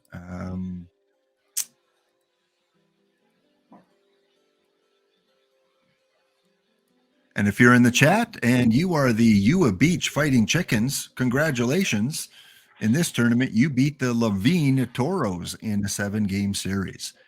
So if I'm a beginner and I lost out in the first round, I'm this team here, I'm the Colts, I lost 4-1, or I got swept, you have access to the tournament after the fact for a few days. You can go in and click on the winning team. And you have access to the pitching of that team. You have access to the lineups of that team. And you can just say, hey, this guy right here, Steve Braun, he hit 354. I'm going to go to the card shop. He's 900 points. Bang. I'm going to buy him and I'm going to put him in the lineup. As a beginner, it's easy to do if you have the perfect points. Is it ethical? One, and is it something that new players should be doing when they start out? What's your opinion about that? I look at, like I said, I look at the teams that beat me and what they're running. Now, any pitcher, any hitter can have a good tournament. So I don't rely on that data like that I see, okay, this guy had 6 home runs and this pitcher had a 1.9 ERA. Okay. Well, I look at the card and maybe RNG, they got lucky or they just had a good tournament and it just the luck happened to fall, the RNG luck happened to fall upon them. So I look at it, I don't go by it 100%. I just look, okay, there's a reason why I'm seeing this pitcher in the rotation or this pitcher in the bullpen or this hitter at third or first or left or whatever. And then I'll look at the data and kind of quantify it and say, oh yeah, that was probably just an anomaly but I want to see the observed data so that I can make a decision on the way that I put together a team. So that's the way I do it. And yeah, I love that answer because, ethical is a strong word and, you have this information in front of you. It's accessible. it should be utilized to a certain point. But as you said, anyone can have a great tournament. It doesn't guarantee you success. I can No. bet you that the Iowa Beach Fighting Chickens do not win every tournament that they go in. So their lineup is not perfect. And, the team that got swept in the first round, if I can find one here, this team here, they got swept in the first round. They could win the next tournament that they're in with a completely different lineup. So, go at it if you want, but it's not going to guarantee you anything, right? Right. And And well, I was gonna comment on that, but I won't say it. I mean, okay. And now with and, that, and now with that team, they're not gonna win. No, just kidding. oh yeah. No, we don't want to single out any specific No, teams that's here, why. but Yeah. So, I mean, yeah, you can go in and I like to go in and look at the overall stats after a tournament. And, with a spreadsheet, you can download them and things, which we'll get to in a second. But I look here, hey, look at this. Dennis Leonard, his strikeouts per walk is 8.7, and his, what do we got here? Is his walks per nine is only 0.9. He looks like he's all over this board here. So rather than look at a specific team, I could look at the generalized data from the tournament and pick and choose cards there. Now, Dennis Leonard, I don't recommend everyone go out and buy him because he's expensive. 83,000 is what he's going for, and someone's willing to pay over 45,000 for an iron card. And I admit, when he first came out, I liked his numbers. I bought him for about 40K. His price dropped down to about 25, and then it shot back up again once players realized that, yeah, this guy's legit. He should be used in tournaments. yeah, and I got lucky enough on a couple pack pulls to get Dennis Leonard and Bob Horner. So Yeah. that's why I said, I'm going to just try this. Just just take a little bit of time and try to put something together. Yeah. And a guy like, we look at the overall stats here, and Phil Koch on UCLA, and then earned run ravage, Phil Koch on LVT. So here we see Phil Koch on two different teams having success. So it's a little bit better, assessment instead of just looking at one Phil Koch on the winning team. Right. Yeah. Because you can have good tournaments. You can have, there's guys that are really good overall, but they have a bad tournament. They're a 4 ERA, and then this tournament they had a 19 ERA. It happens. It's going to happen, and there's nothing you can do about it. Yeah. So that would be my suggestion. Is after you're a new player and you don't want to put spreadsheets together, and you just want a team that can compete. Don't go and just copy the best team in a tournament. Go through, look at the stats, spend some time, look for common names, common players, see what the price is on the card shop, and you can improve your team that way. Again, it might not be the best team yet, but it's better than just going in and saying, hey, this guy won or this guy came second place, I'm just going to copy it. That shouldn't be the way that players go, but it does happen. Obviously, it's going to happen because it's a simpler process for a lot of people. Moving on, in terms of, before we get to the spreadsheet talk, in terms of fielding, how much value generally, whether it's a bronze tournament, iron tournament, do you put in the fielding of a card, the defense? In the bronze, I haven't really done too much of it yet. I'm sorry, the bronze I do, just for an overall value. If they're close, defense will matter at short and second, obviously in center field. In any of the leagues you play, that's key. I think one of the exceptions early on and middle and probably a little bit too in bronze is Felix Mantilla. Not a good defensive guy, but can just rake. And that's, one of the, like Jody Reed, he's not really that good at short, but he's better at second. You look at range, you look at, that's kind of what I look at. Right. So I always believe range is the most important as well. And so kind of ignore what their rating is at the position and kind of more focus in on the 4 ratings underneath it. Yep.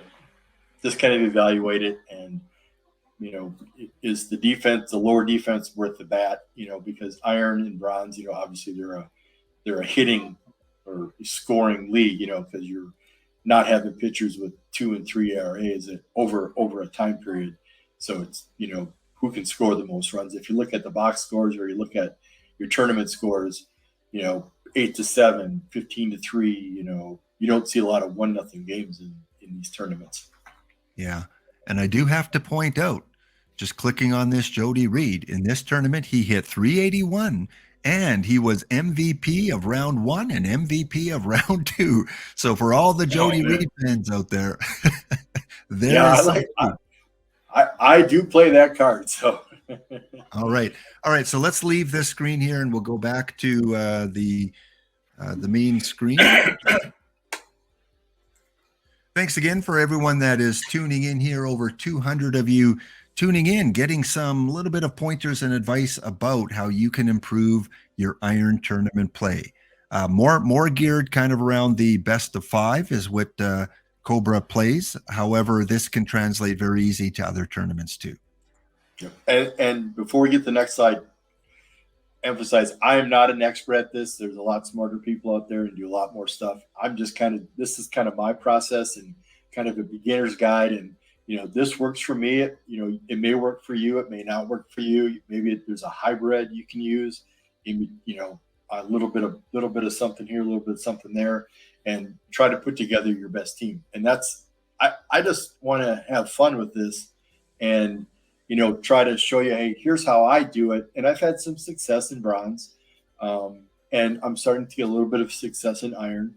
And it's getting late in the cycle, but it's kind of a primer for the 24 where you can kind of, okay, maybe I can get a little head start and say, hey, let's try a little bit of this and then tweak things as you go along. Because the cards are going to change next game cycle anyway.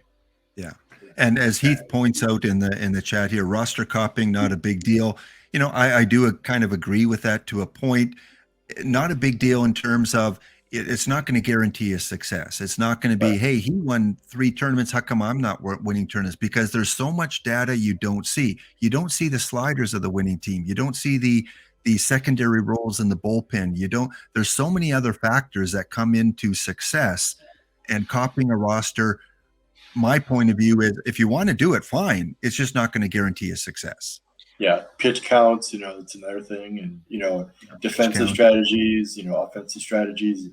You can get maybe a good base for it, but it's never a guarantee. Yeah, exactly. Okay. So now if someone wants to get involved, if they got a mathematical mind, an analytical mind, and they want to do what you do and gather data to create their own team, what are the basics in going about that? So in the game itself, you can select what categories you're looking for. And I just copied this where you can get batting ratings, pitching ratings, stats, the whole thing. Just 1 second, Cobra, because we're just coming off an ad break. I missed the last ad break. So 1 second. All right, so we are back after that ad break. We went into the ad break a little bit before it was caught. But Cobra Vulcan _21 is with us today, and we are going to get into the spreadsheets a little bit and how you can create your own spreadsheet. If you have an analytical mind, if you have a mathematical mind and you like numbers and you like crunching numbers together like Cobra and many other people out there, he's going to kind of give you a beginner guide on how you can start that process. Okay, so within the game itself, you can download any type of statistic you want, any type of rating you want,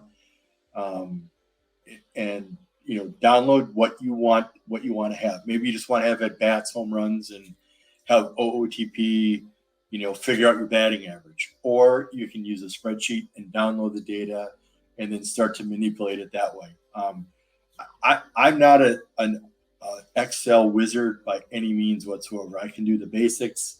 I can do, get pivot data. I can do X lookups, and that's really kind of where I'm at. And I can put together equations and little stuff too. But when I don't know how to do something, I just ask a question. There's nothing wrong with asking for help. And when I first started this, I was a little hesitant to ask for help. It was like, you know, well, geez, why am I going to ask for help? You know what? If you need help, just ask for it. The only question you'll never get answered is the one you never ask. So, just always ask questions, and, just ask in the main Discord, or, if you want, I guess you can, chat with, just ask a question. Yeah, I'm on the Discord, and, if I can answer it, I will. If I can't, I'll say, hey, maybe try this, or give you an idea. But these are the stats you can download, and you can manipulate this data as much as you want or as less as you want. You can have all of them checked. You can have none of them checked. Some of these don't apply to perfect team, like injury prone, injured, injuries. Those are things that don't do it. Leader ability. Some of those are more geared toward the base game. But the pitching stats and the batting stats and the fielding stats, those are individual categories that you can download to your spreadsheet, and you can either use them by just looking at them or adding them up or whatever, or you can create pivot tables and kind of consolidate that data. And this is kind of the genesis of what you're going to get. So the first one is, this is what you'll see in OOTP once you set up your filters and your batters and the scopes and the splits. But in tournaments, you can't do, as of this year, you can't do right left splits. So you can only do the total splits. And this is kind of what you're going to see, is this right here. It's looks like a bunch of garbage and numbers, but this is kind of the crux of what you can download. And for me, this is going to get trimmed down the next game, because I have redundant data in here that I don't need. So that'll get trimmed down, but that's why it looks a little busy. And then once you get this, then you can click on the report button up top, and then you have a chance to, it says download file or something like that. I can't remember what it's called on the top of my head, but I just do it by just kind of memory, and I just know what it is. Okay. And then, so once you download that data, and it'll open up in a browser, and we'll get to how you do this in a little bit. So this is kind of the spreadsheet. This is kind of the data that pops into your Excel spreadsheet or your Google Sheets, spreadsheet. And what I do is I put in tournament date, and that's important due to the fact that once you start gathering all this data, and you have so much data, and let's say you have new cards. Well, if you have old data, I guess the meta, whatever I call it, will change, and you don't want old data. So what I'll do is, every couple of days, I'll trim some of that old data off and add new tournaments. Otherwise, your spreadsheets will get unwieldy, and it's just it just gets to be almost too much. Any comment on what Caprine Assassin is? Again, I'm not a spreadsheet guy, so you can probably decode this better than I can. Yeah, 100% right. The rate stats are exactly right, and the the counting stats are the other ones, and the rate stats are worthless, because I've even noticed because they calculate it a little bit different, and I go by Fangraphs or I go by Baseball Reference, their equations and how they calculate. Like, we'll say for FIP, that's one thing. Okay. And then once you gather, guys, feel free to ask questions. If you have questions in the chat about tournaments, about spreadsheets, that's why Cobra's here today, to answer your questions, so he can answer what he knows, what he can answer. Yeah, feel free to shoot some questions in the chat as he's going through this. Yeah, I misread that question. I got a little ahead of myself. That's why I said rate stats, not counting stats. And then once you have all this data, what you do is you basically create a pivot table, and that will consolidate all the information, into one little kind of neat and tidy, start where you can start adding columns and data, and based upon how you create them in Excel. And I'll use Excel or Sheets, whatever you want to use. So gotta bring that to the top. So anything else you wanted to cover with this slide, or are we done with this one? Yeah, I think that's good. And that just kind of gives you an idea of what you're going to see and how it kind of transforms from this to that to your final output. Okay. All right. Let's move on to, is this the next one, I guess? Yeah. So this is how you get the data is you want to go to your manage roster. You want to, so that's the button you click, then your roster will come up for your tournament team. Then you click on roster import export, and then you'll get this pop-up that says, what's your export name? So I just named it, that's my name for that team. And then, so you save it. So you don't have to recreate your roster. You know that it's saved to your disk and all your preferences are saved. All your settings are saved.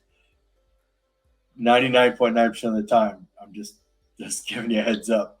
And then what I do is I go to each tournament, I import my roster every time because I don't want to have empty tournaments or have the game mess up my roster or leave somebody out or change it. And it happens, especially if you're using the PC version or the Mac version or the Steam version versus using Go, because sometimes that can mess rosters up. So I specifically go into the game. It only takes another 20 seconds. And I import my roster that I built, my most current roster, and then I load it, and then I get out. So I don't just go to, sign up, because I want to make sure that my roster is full, complete, and nothing's changed. Okay, yeah, very good point. If you're moving back between Go and the desktop version, there can be errors there in terms of roster importing, and you could have a team of gym unknowns if you don't check at least every once in a while. Cobra likes to do it all the time, but make sure you're checking at least once a day, once every couple of days, especially if you're going back and forth. Yeah, and then so on this where it says select a roster export file, this is the one that I've exported. So what I'll do is, and you'll see bronze because on all the versions, it'll show you all your rosters. So you're seeing bronze there. Some of my old bronze rosters that I started with, and then I tweaked them a little bit and I renamed them. And you just click on that roster, import, and then it's loaded. Then you click the submit, or what is it, submit team, or what is it? Yeah, submit team, and then you go forward. Okay, good. But that's a good way to keep your roster up to date and make sure that you don't have 25 out of 26 players, and you've got you're up to date and nothing's changed. Yeah, especially if you're using live cards during the regular season, because as those cards get updated, they can be removed from your roster if they're not iron or bronze anymore. So definitely you want to do that. A couple things from the chat here. Rob VD fan says, I don't know if you've answered it yet as I've been working, but do pitch quality play a big factor in what you look for in pitchers? So the type of pitches and the pitch quality. For example, he likes knuckleballers, but no idea if they're actually good. I don't really focus on that on their pitches. I do for bullpen guys because they lose that pitch if they're a starter and go to the bullpen. Kidneys or Snailman would probably be able to answer that better than I can. Okay. I just kind of look at, who do I think is going to do the best. Right. And there's, again, the inner workings of the game is secret. No one really knows, what exactly is the coding in the game. So it's just, you got to go with feel sometimes and based on results that you see. IBDB says, every time I tweak and resave a roster, I have to remember to not open up a similar tournament, else the game tends to change things behind the scenes. Okay. Yeah. So I'll answer that one. What I do is on my bronze team, you got to make sure that you're entering the bronze tournaments versus the iron tournaments. And that's why I put like the BRZ, the bronze in the first part of my file save. So I know that this is a bronze tournament and I know what my latest roster is. So I just like I put it in iron. I have it labeled iron. So you got to make sure you're putting the right file in the right tournament. Right. And Cubs fan Steve says, hey, if you're in a cold spell, definitely check your roster because you could have been used a a non-legit team that you thought you were playing. So if you're finding you're not getting any packs in a couple of days, definitely go and check your roster. Yeah, and that's why I do it. That's why I do it manual every time. I just don't click the enter tournament because I want to make sure that my roster is right. And Caprine Assassin says stuff is an aggregate rating based on individual pitches. And when you take a starter and put them in the pin, they get a stuff boost because they only keep their 2 best pitches. Or yeah, they'll lose their worst pitch and they'll get a little bit of a stuff boost. It could be 1 rating point, could be 2, 5. I'm not sure how high it goes, but they'll definitely get a little bit of a stuff boost because they lose that last pitch. So yeah, keep that in mind that if you're moving starters to the bullpen, they go down to their 2 pitches, they get a stuff boost. So keep that in mind if you're swapping pitchers around. And Gorgo agrees with Steve that yes, definitely check your rosters once in a while because glitches can happen. And if you're going back between Go and the desktop version, it happens more often than not. And finally, Caprine Assassin says, keep that in mind if you have starters in the pin with low stuff, but high control movement. Yep. That's where you set your sliders. Yep. All right, let's get into some actual numbers here. What do we got going on here? Lots of nice colors. Yeah, I'm kind of like you. I'm visual. I look at visual. I mean, I can look at the numbers, but when I kind of go green is good, red is bad. So what I did is that I took this is from just a little under 2 weeks of data, and you can see it's not a lot of data because there's not many plate appearances. I kind of highlighting the catchers and I sorted them by batting average. So I added the catcher ability and the catcher defense, and then on some of my other position players like short, third, left, right, whatever. I've added range and I've added their position. Now these are the best batting averages based on the top. I think I have 10 or 15 or 20. I filtered it out to where you're not getting guys that have 3 or 4 at bats. So these are the top guys in plate appearances, the top 10 for plate appearances. But I sorted it by batting average. And again, you can get all this information just by going through these steps here, correct? All the information that you're getting is by exporting information from within the game. Yep.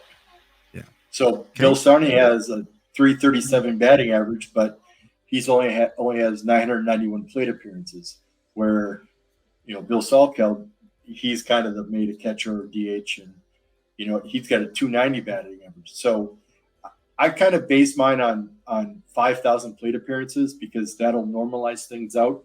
Where you get a guy like Bill Sarney, he's only got basically 1,000 plate appearances. Well, in the next 4,000 plate appearances, that batting average might drop to 240.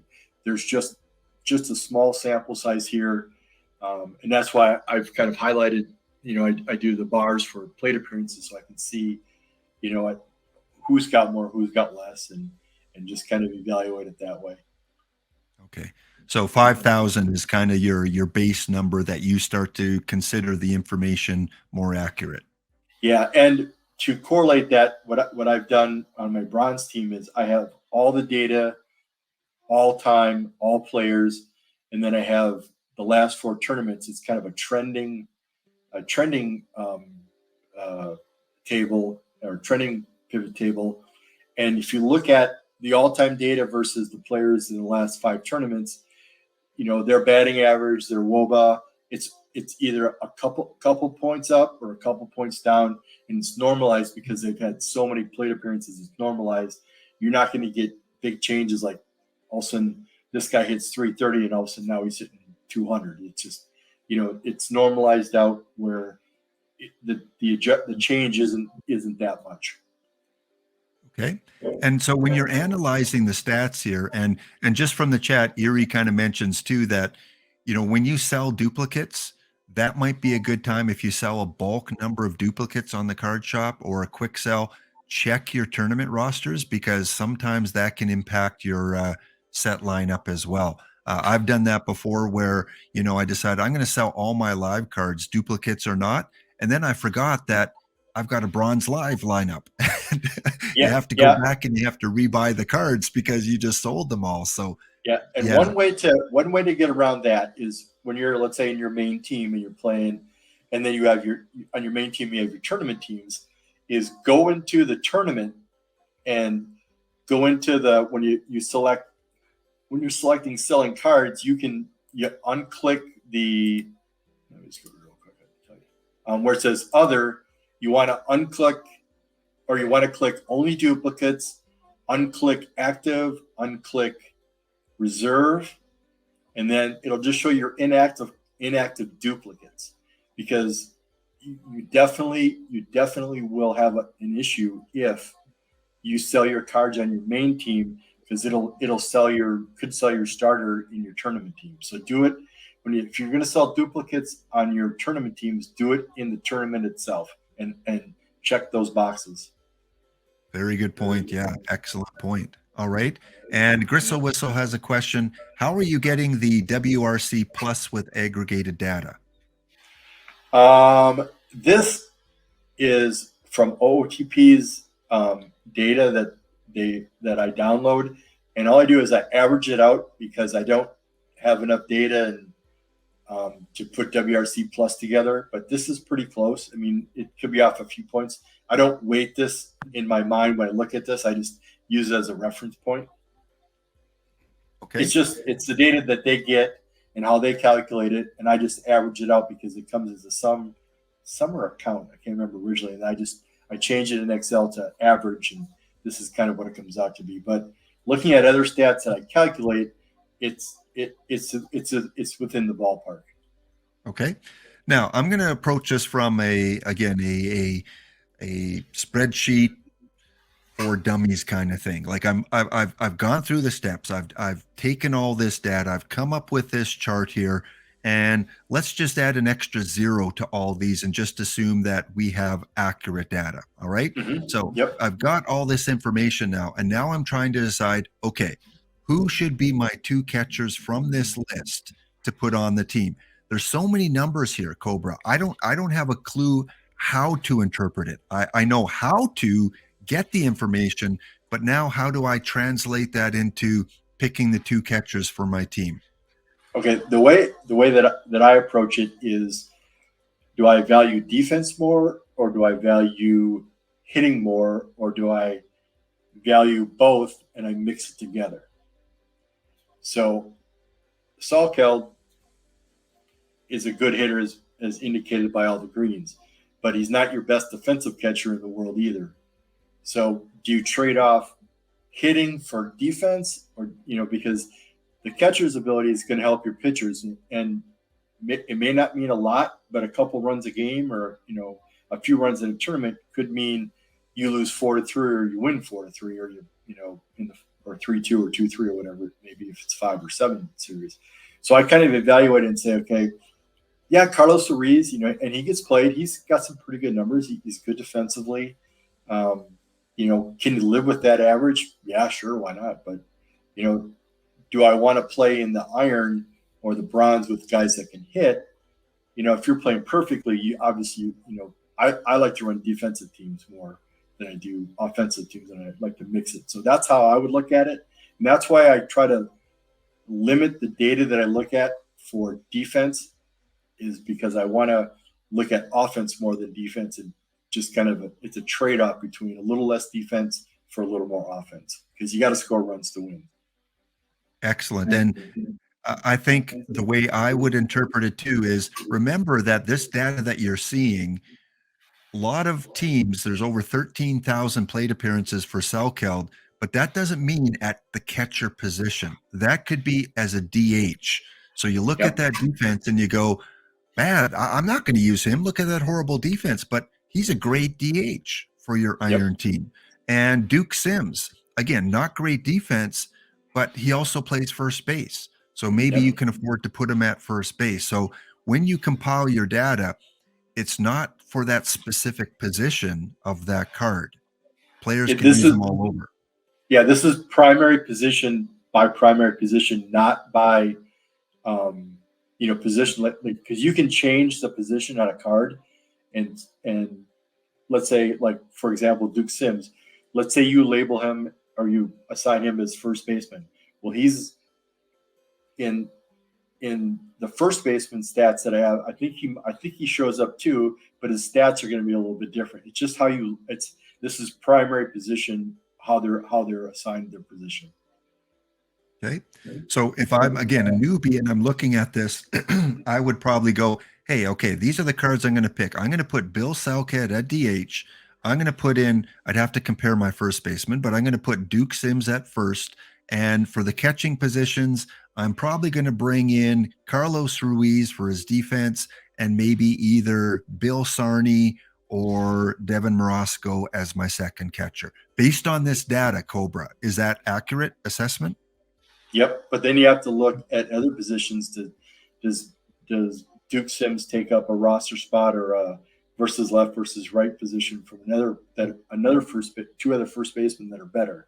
So you kind of have to, do your roster management. Who do I put at first, second, or first catcher? Depending on where they play. So right, that's where the strategy, learning how to build the roster. And I'm not the best roster builder, but you just kind of think, okay, well, maybe I can play him at first instead of catcher.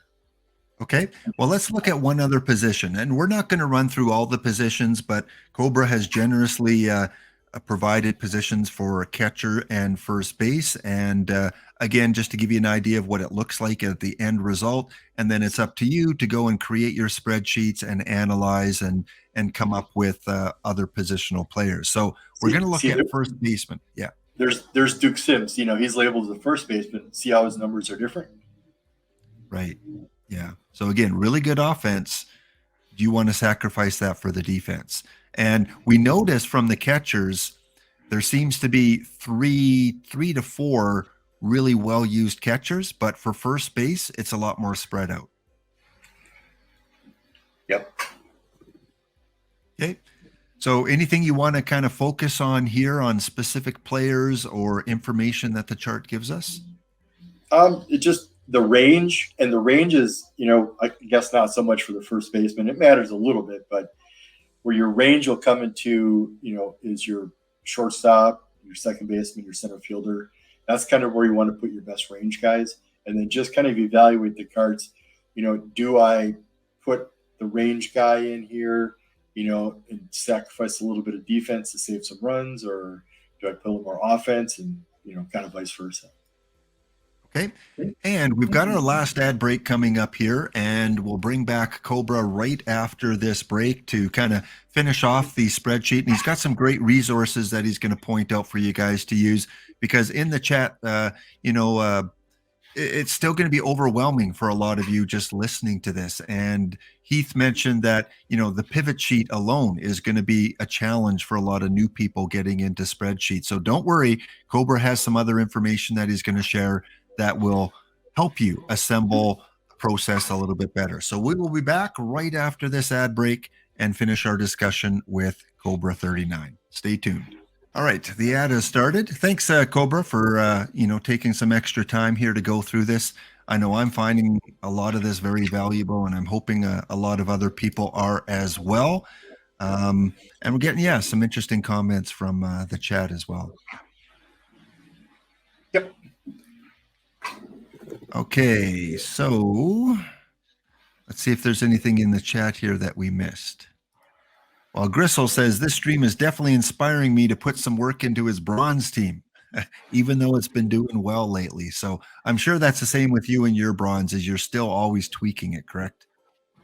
Oh, yeah. I mean, once in a while, there's one guy that I want to try. And, like we talked about last time, is I have a main bronze roster. So I play that predominantly nine out of 10 tournaments. And if I want to try a guy, I have him on what's called my farm team. So I use the same main team roster, and then I'll sub that guy in for the person I want to sub out and try him out. If he's like borderline, they're close, and just, run him for 10 tournaments.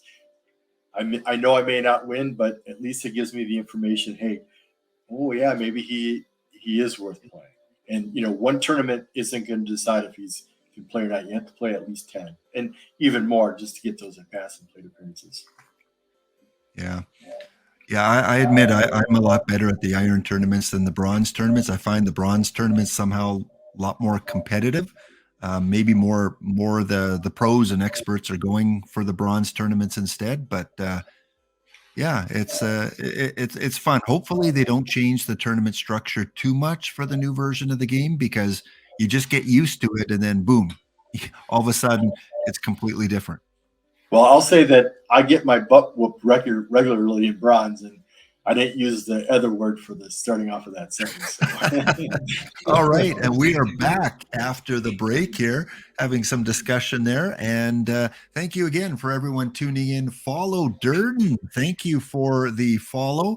Yes, we have Cobra _21 and 39Cobra on Twitch here to talk about spreadsheets and how you, as a beginner, as a newbie, can get involved in assembling your own data. So we've looked at a bunch of different things, how to export properly. And Cup fan Steve mentioned a little earlier that he makes sure that his roster only includes locked players, which is a good suggestion as well. That way you don't accidentally quick sell them. All right, so we've got our catchers, we've got our first baseman, and we've analyzed that data. And now you kind of put together a comparison of some of the newer cards. What do you want to talk about here? Yep. Now, if Durden's on, I'm going to give him a little shout out. Can you guest give a shout out? Because I learned a lot from him too. So, yeah, very, very, very, very good analytical mind. If you haven't caught their stream, their YouTube information is very, very valuable. I've watched a few of those streams, and again, I'm not a mathematical mind, so a lot of it does go over my head. I'm going to be honest, but you pick out little pieces and nuggets that you go, hey, I get that, and good information. So yeah, if this is the follow Durden that creates those good informational tutorials, thank you so much for the work that you do. Yeah, him and Christophorus and Astor and those guys. I mean, I've learned a lot just by watching it, because it's just fascinating how they do things. And, they're very successful players, all of them, and I think it's awesome. Yeah, and it is the follow Durden that creates that content. I knew he was on. I just wanted to give him a shout out and say, hey, thanks. And yeah, they have well deserved. Yeah, and I mean, we got to give a shout out to your kidneys as well. That he presents a lot of information with his downloads and sheets that he does. So many people that do this and do it behind the scenes and put a lot of work and a lot of hours into it and share information that sometimes we take for granted. And we always got to shout those people out, because they do amazing work. Yeah, no, this is, and to be honest with you, this is kind of a filler screen. And I just kind of, I don't know why I did this, but I just put, because I got Bob Horner and then Steve Braun. They're pretty popular third basemen. And if you don't have Bob Horner, you probably have a Steve Braun or, the Presley. And so I just kind of compared them, from a few tournaments. They're both they're 600 plate appearances off, but this kind of gives you a right lefty, if you don't have Horner, that here's kind of what they've done so far in basically 2,500 plate appearances. Okay. And Horner just came out, I think it was last week, correct? So again, it's a card that probably can be successful in iron tournaments. Bronze, you might be pushing your luck a little bit in your bronze tournaments, but very, very high power. And what was it, his I or avoid Ks that was extremely low? I can't remember. I, yeah. So again, taking your chances, but it's going to take some time to assemble some really good data, whether he's worth using.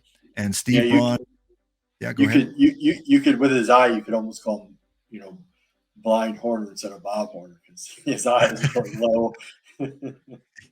Yeah, and for Tetsuiji, there's a Bob. A new Bob in the game, and it's always fun when these LE cards come out. They go very quickly because it's an LE. It's an iron pull rate, a historical pull rate. So within a couple days, all 100 of them are gone. And if they end up being worthwhile, their value goes up. I mean, we look at the Vlad Guerrero, it skyrocketed. The Ricky Henderson, the Babe Ruth, those cards that can play in iron tournaments or bronze, you got to pay to get them if you don't get them early.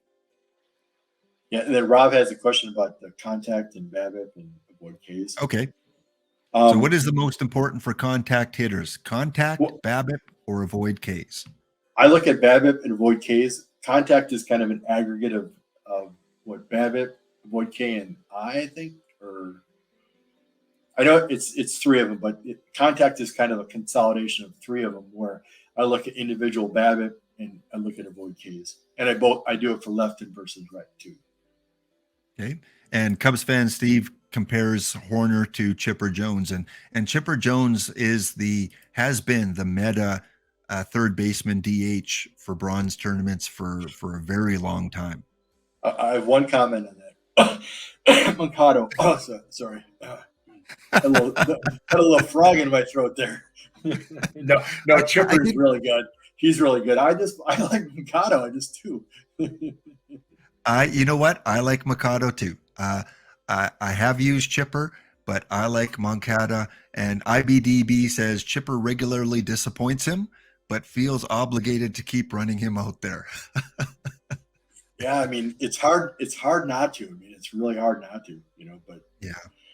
All right. Well, let's go on to a little bit in terms of where people can go to access more information and take what you've given them and start to create their own data.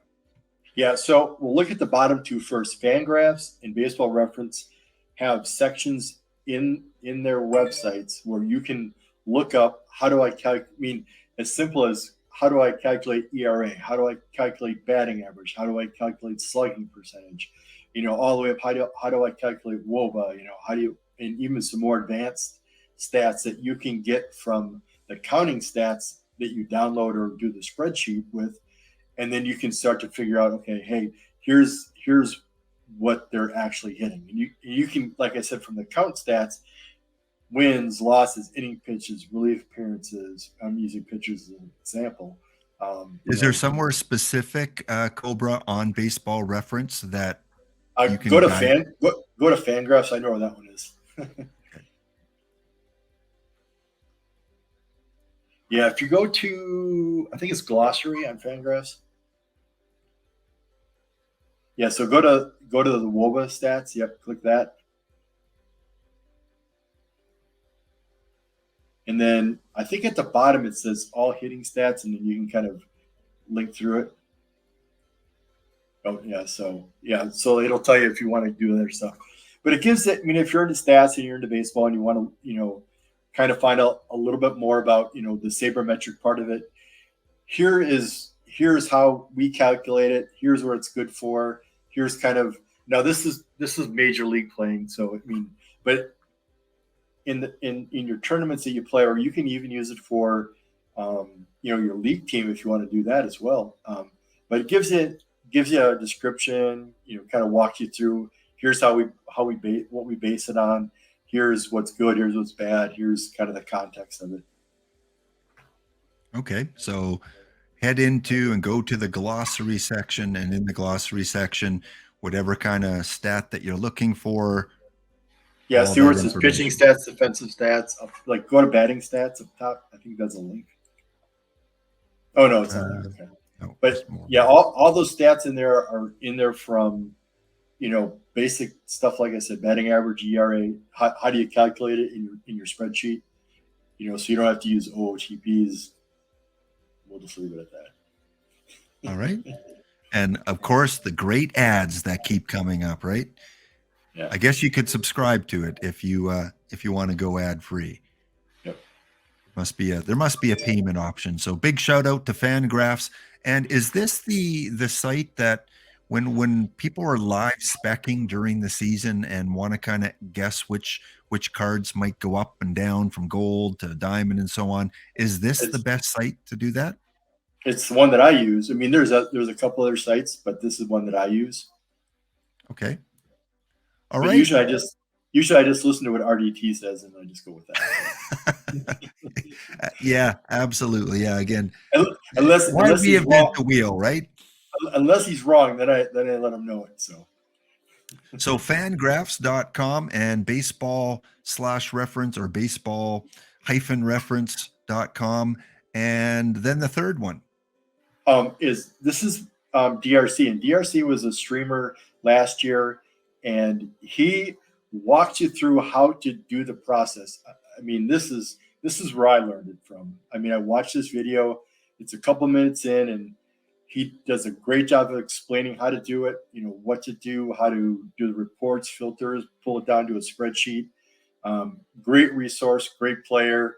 I mean, great knowledge of the of statistics and how he did it. All his streams are just outstanding, and you know, I don't want to shower him, you know, make him feel uncomfortable with it, but he did a great job. Him and Kidneys did that, like the old Saturday Night Live point counterpoint type of thing, but yeah, it goes through everything and shows you how to do it, and then you just kind of just go from there and just do what you want to do. Shows you how to set up a pivot table. It's really simple.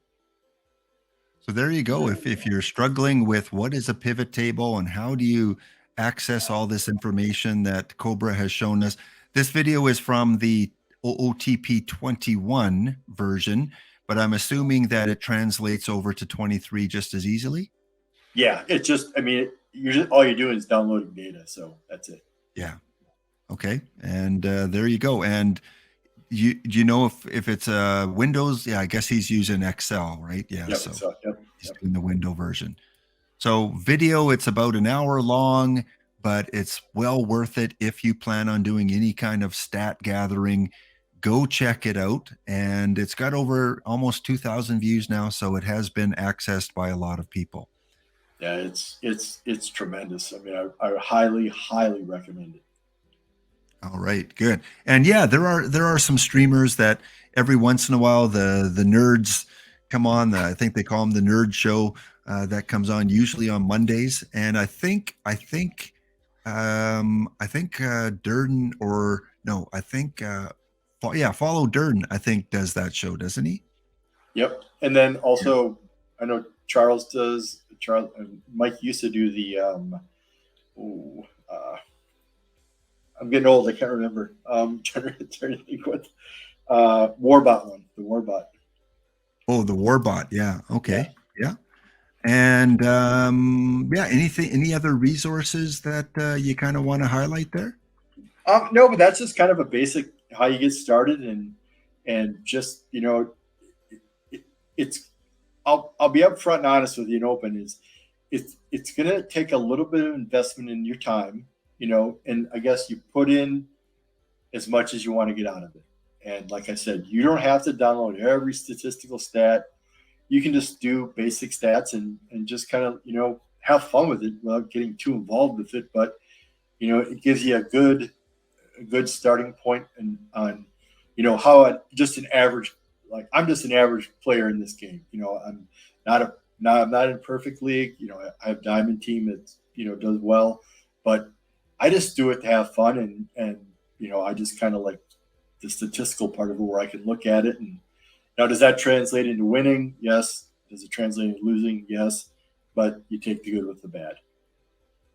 And as Mr. Audit says, he never downloads data, and he's very successful as well. So Yep. we've talked about that before, Cobra, that sometimes you just go with the feel of the game and your own intuition, and you can have a lot of success that way too.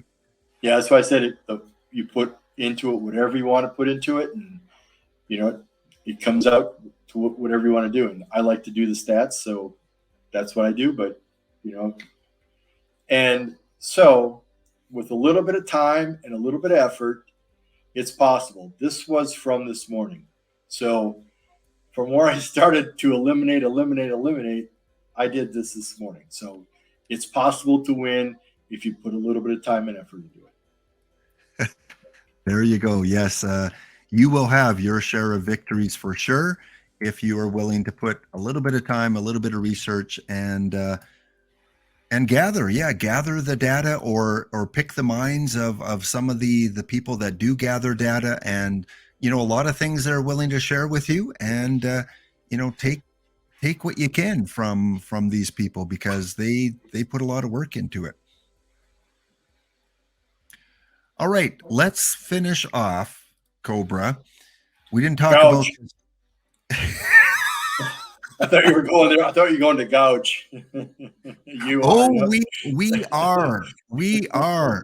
we are going to play everyone's favorite card shop game, Gouge or Not Gouge. And this segment of Gouge or Not Gouge is brought to you by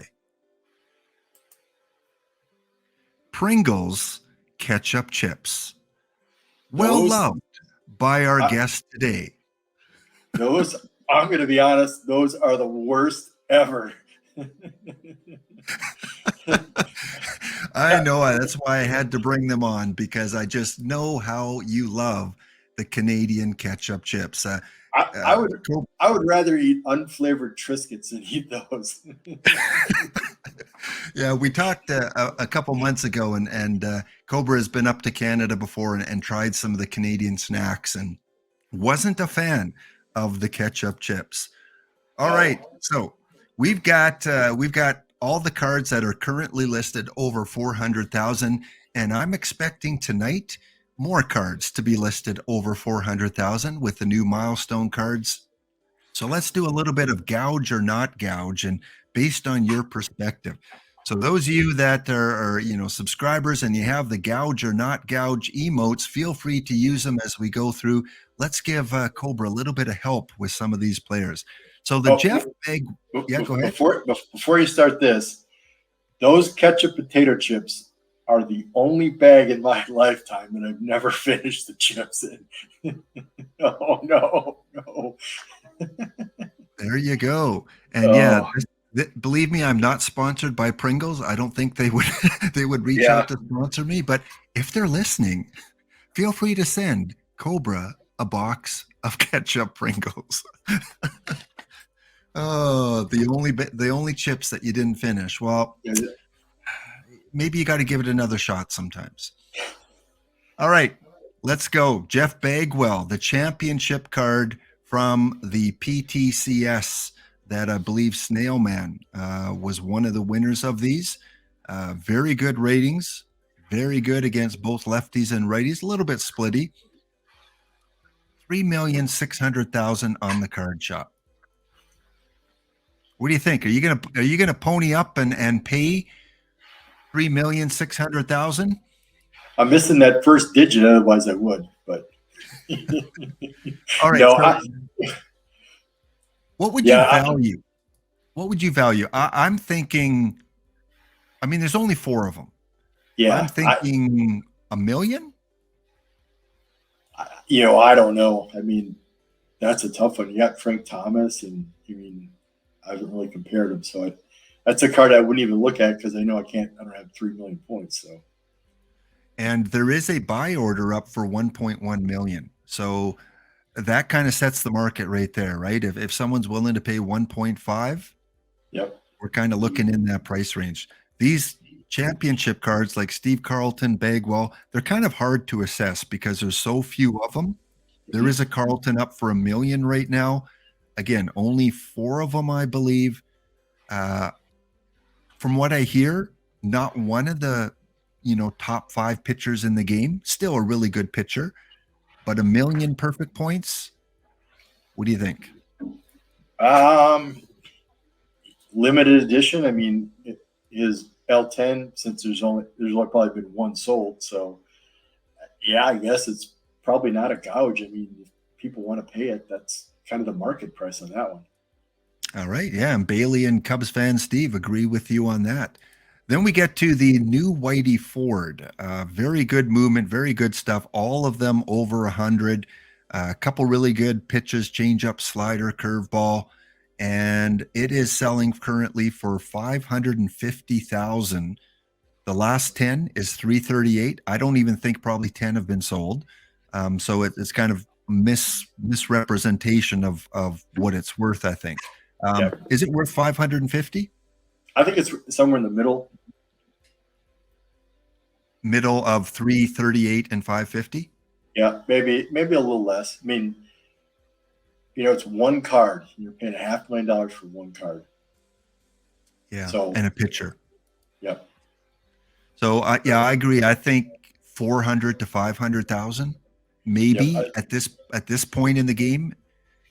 We'll see what we get tonight, but yeah, 400,000 I think is probably when Cliff Lee came out, he was kind of at that range. So yeah, I think we're in agreement there. Caprine sees it as fair. IBDB see it as fair. Bailey sees it as a little bit of a gouge. So when you see people picking both sides, it's probably pretty close.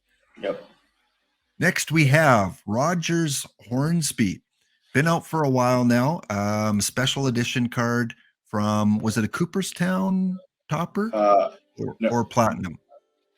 It was one of those toppers. Yep. 444,000. There's 3 of them up for about the same price. Last 10 is 484. Again, it's been out for a while. What do you think on this one here? That's a blue light special. Get them. No, yeah, I mean that's a fair price. I mean, unless you want to, because you're not, unless you want to pay up for all the platinums, you know what? Maybe the cost justifies then trying to find those platinum cards and trying to buy them is the other thing. Now, regardless of the price on them. Yeah, as he said, he's great. So I agree. I think this is a really good deal. I'm surprised 3 people want to get rid of them, unless, we get a Pete Rose tonight that, the price could drop even more if we get a very big meta Pete Rose that plays second base. This blue light special, that reminds me of Kmart. I think, isn't that where that came from? Kmart? Exactly. That's where I got it from. Yeah, Kmart, the old Kmart days, right? Is Kmart still around in the United States? There might be a few stores. I'm not sure, but I know a lot of them have closed. You're bringing back memories. Yeah, as a young kid walking around with my parents and the blue light goes off and everyone rushes over to see what the bargain was going to be. Yeah. It's blue light the blue light special was the original black light or Black Friday, but it happened every day. Well, probably every couple hours, I'm sure. A couple hours, yeah, I guess. I remember it being on a trolley or something, and they would just move it from place to place in the store. Yeah. All right, we got Pedro Martinez, the perfect Pedro Martinez. Last 10, 402. It's exactly what this person's trying to sell it for. What do you think? Pedro Martinez worth 400,000? Depends what comes out tonight, but I mean,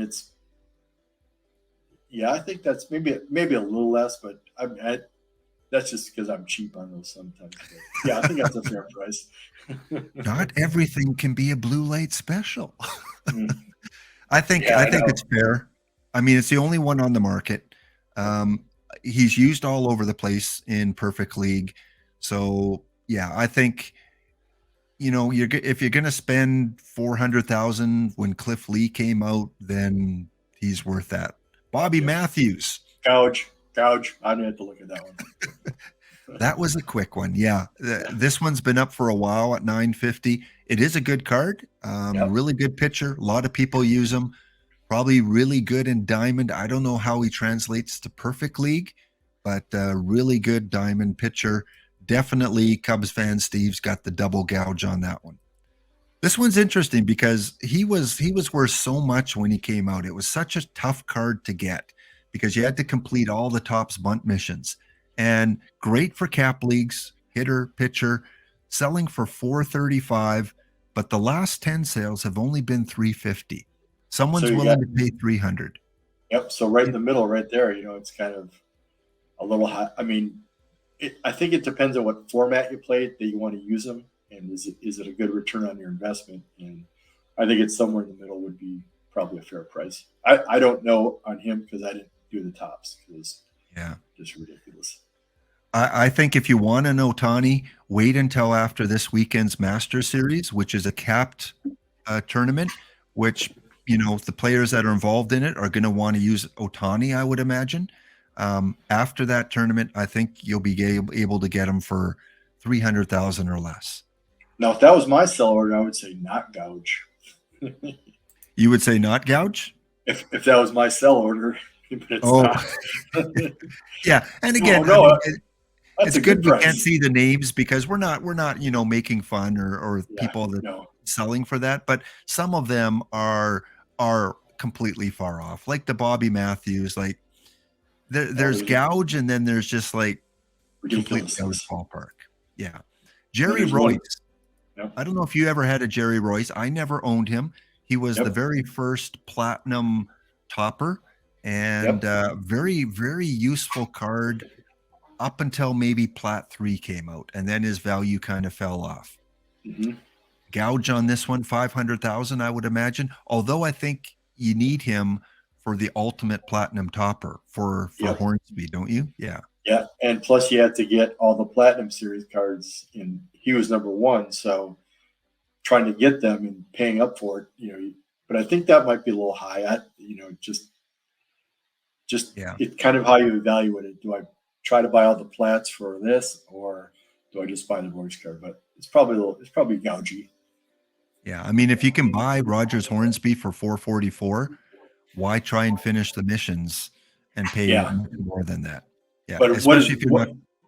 But what is Royce going to do for you as a pitcher? There's better left-handers out there. So exactly, yeah, exactly. If you're not going to use Royce, then why bother? Or two more. Or you could chain them together, because he does Kari Yastrzemski and then the McGuire, but McGuire really isn't. Oh yes, yeah, good point. Last couple, Billy Williams. I've never used this card, never really investigated this card much. Part of 3 missions, including CC5 Power, Dinger Dingers, and Rookie of the Year to MVP. Selling for 400,000, only one on the market. Again, I don't know much about this card other than the ratings that we see here. Any opinion about Billy Williams' value? Yeah, I don't know that card very well either. I know it's out there, but I don't know enough about it to comment. I thought you were going to go to the one below. That's a serious gouge. Oh, yeah. Yeah, we don't need to spend time on that. 78,000 is the minimum. It's definitely a big time gouge there. All right. Well, we do have, again, a break coming up here. We are going to do a contest, guys. We are going to do a draw for 10 packs. We're going to check in on today's tournament to see how the entrants are doing so far. So stay tuned. We will be back, and we will say goodbye to Cobra right after the break. So stick around, Cobra, for another couple minutes, and we'll give you a send-off after these messages. Stay tuned, guys. See you in a bit.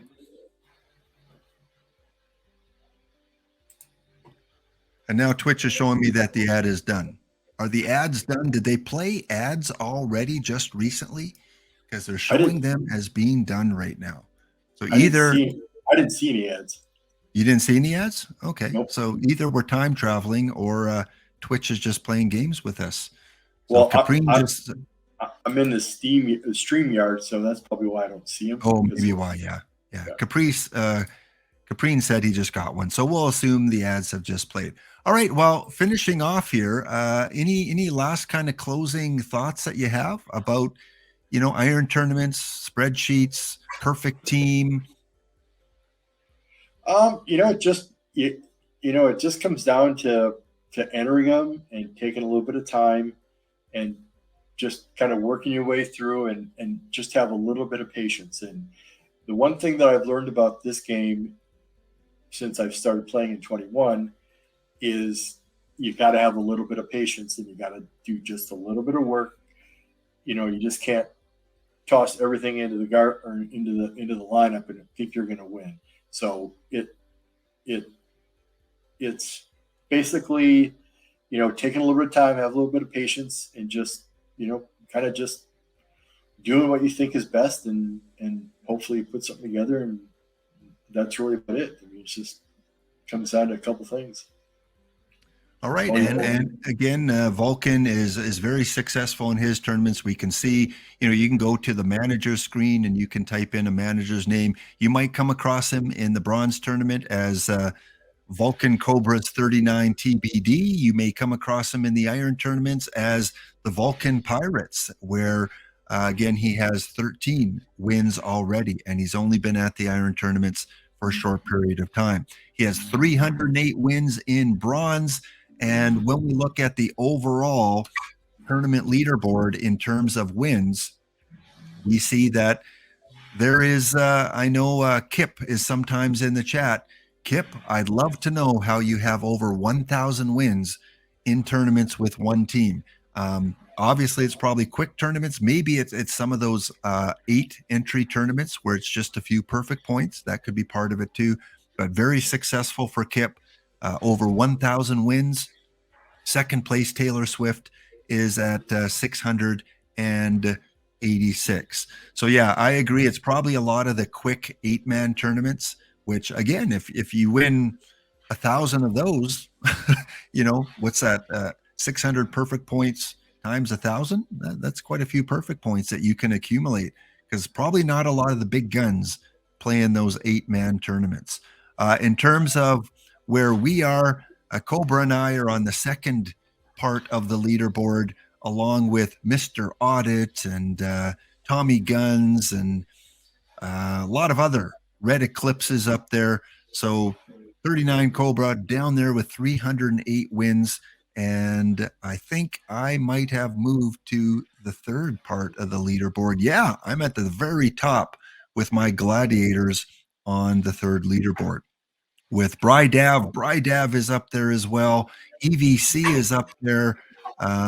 Gorgo is up there. I believe he's on page 4 or page 5. Gabagoo is up there. So a lot of the people that come into the streams and are on the Discord, they have success for a reason. They get a feel for the game. They study the game. They do their own spreadsheets, or they talk to other people that do spreadsheets, and they work their way up the tournament leaderboard. So good stuff, Cobra. Thank you so much for being part of the stream today. And you're always welcome back if you want to talk bronze, or when the new version of the game comes out, to give some tips on that. So again, any closing statements? Nope. Thanks for having me on. And, I hope, obviously we're late in the cycle, but I hope you learned a little something and can, kind of transform that into the next version and get you a head start. And like I said, you got to ask the questions to get the answers. And, this community is, just great for, on the Discord for answering questions and, providing answers. There's, different forums for it, and just run it by somebody and say, hey, what do you think about this? And most likely you'll get an honest answer, and you'll just say, okay, well, I'm going to evaluate that and then make my decision on it. Okay. Very, very good words of advice there. And have a wonderful day, and tune in tonight again to see which cards we're going to get. Quick opinion. Do you think we're going to get packable cards, or do you think it's strictly going to be missions with maybe an LE or two? I don't know about packables, but hopefully there's missions, because I like doing missions, even though they're more expensive than just buying the card. But it's fun to do, and just kind of just do the missions, and that's what I like, the missions. Even though they're expensive, I just do them because they're fun. Yeah. All right. Thank you so much again, Cobra. Again, if you want to reach out to Cobra, if you have questions of spreadsheets and how to assemble things and doing all these things that he talked about today, you can find him on Discord, Vulcan_21. He participates in the chat a lot, so you'll see him in there.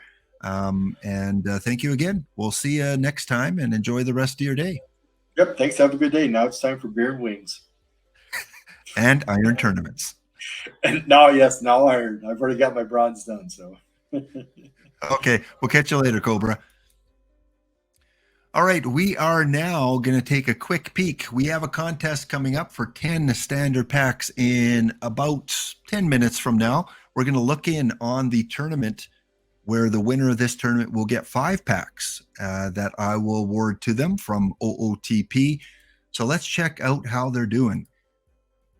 My gladiators versus the rest of you guys.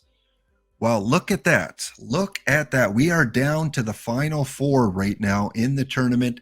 And we have, and I don't know if these teams qualify, but yeah, Fnatic, I believe that is your team there. I'd have to scroll up in chat to see if that is the team that you entered.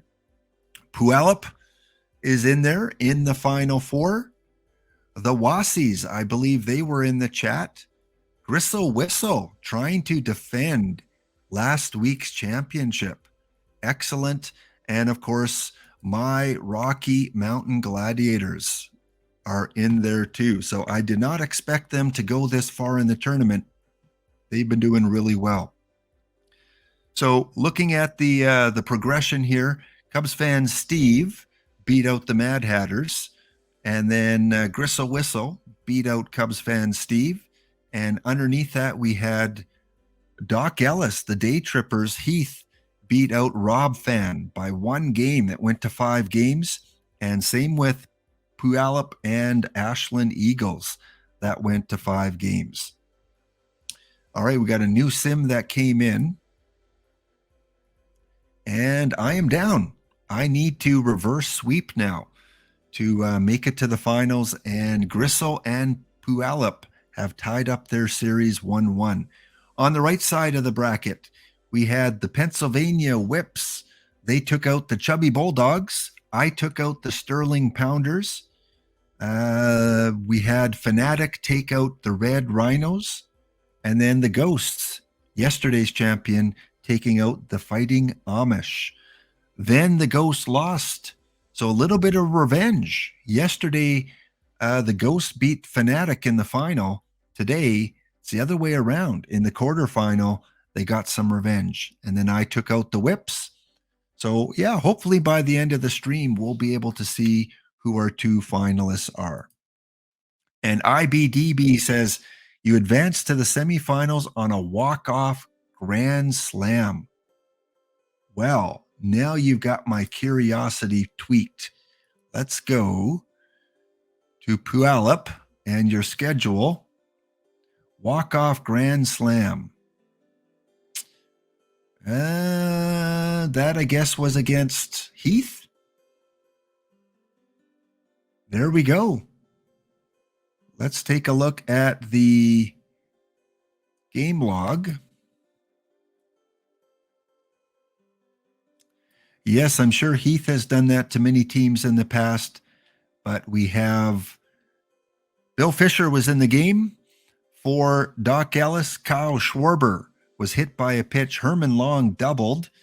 Chase Utley walked, so the bases are loaded. Brandon Lowe struck out. Then an error. Adam Jones reached. Kyle Schwarber scores. And Vlad Guerrero Jr. Vlad, the live of all cards, a live Vlad Guerrero Jr. with a walk-off grand slam to beat Doc Ellis. Wow, that definitely was a memorable game. So it was 9-6 going to the bottom of the 9th. That's OOTP for you. Vlad Guerrero Jr. I would never have picked that card to be the hero. In terms of some of the other schedules, let's take a look at who is up there. Where is? We got Puyallup, the Fanatic. They beat me 13-6 and 10-3. Fanatic, take it easy. Slow down. Holy smokes, I don't mind losing, but I don't want to lose that bad. So you've been on a pretty good run. Couple close games there. And in your last series that went 5, you beat the Ghosts in game 5, 5-3. Bill Drake, player of the game in your game 5. So pretty fun, guys. Again, we'll check in at the end of the stream just to see if we have our finalists there. Next sim comes in about 5 minutes. So we should know that quickly. And again, if you are the winner, I think I know your PT username, Perfect Team username, and I'll check in with you just to kind of confirm that if we're still on stream. Oh, you have the Perfect DeGrom? Well, yeah, I would say in a best of 5 tournament, that helps quite a bit. All right, I'm going to try packs here. Before we have our contest, I'm going to try to see if my packs have fixed, because tonight I may need some of these cards for missions. So I'm going to open up all my regular packs. And wow. I don't mind having 5 glitched packs when I see a diamond right off the bat. So let me say that again. Wow. And I didn't even get any emotes there. So this one, IBDB. Let's see what we got behind the diamond. It is... Darn, I got that one already. Not to worry, it is a live Buxton. One of my call your shot cards. It is quick sold. Now watch him be part of a mission tonight. No, I don't think so. So yeah, I am having glitch problems with my game. As I mentioned yesterday, I reinstalled it a few times. I reinstalled it to a different drive a few times. I emptied the card cache. I deleted the perfect team files in the game and then in the folders. I don't know. I don't know what else I can do to fix this. I just hope at some point it fixes itself. Because, yeah, this shouldn't be happening. And it shows me the odd card. It'll show me the back of a premier pack. So it might be a Steam issue because I do run it off of Steam. So it could be some sort of connection issue. Did I try turning it off and turning it back on again? Are you talking about the computer or the game? Because yeah, I've done both. I've restarted my computer a few times. Yeah, I did a disk check. I did disk check on my hard drive. I've tried it on different drives. Cleaned up your PC's temp files. Yeah, I might have to talk to you off screen, Cobra, on how to do that part. I don't think I've done that. But hey, I got myself another diamond. Here we go. This time it is. Oh, this one I would like to see the card art. Look at that. Look at that. I'm going to thank Rob Deer and Headlights for all the emojis on that one. We've got a Oral. Who is this now? Come on, show me the name of this card. Where is the name of this card? I think it was Hershiser, wasn't it? Which one of these five was it now? No, not him. Oh yeah, the fun of not seeing your card. There he is, 94 Oral Hershiser. Yeah, 50,000 is his last 10 sales.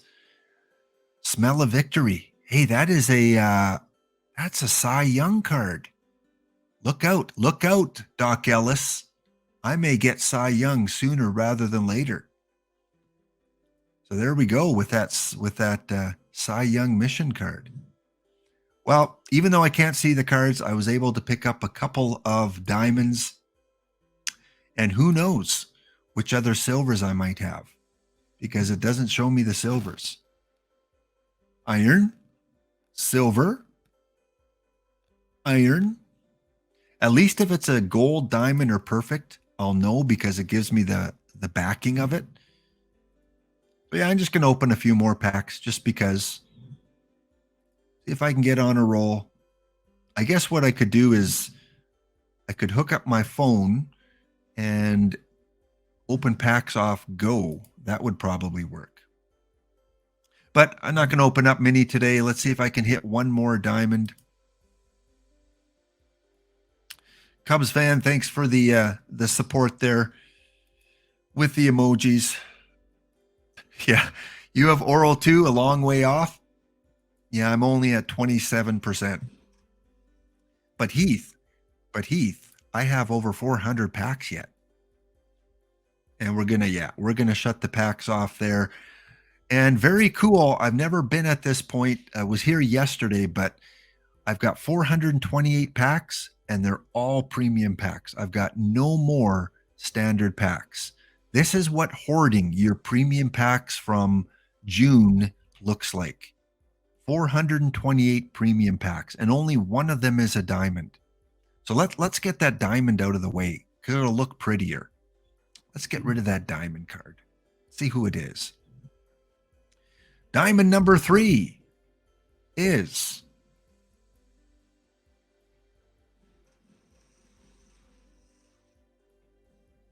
who do we got? I thought it was the exact same card. This one is Brett Saberhagen. So another really good diamond historical reliever in the CC3 hits, Kevin Brown, and going for about 12,000. Could he be part of the missions tonight? Well, tell you what, I'm going to put him on the card shop. I am going to put him on the card shop for a lot of ones. There we go. So could be part of tonight's missions. Cheapest by about 3,000 on the card shop. If you're looking to get Brett Saberhagen, I think that's who it is. Oops. Went to go check who it was. Yeah, Brett Saberhagen, 92 diamond. If you're looking to get him,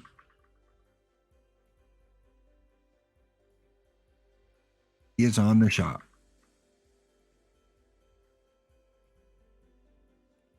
Who knows? Might be part of a mission. If he is, it'll sell really quickly tonight.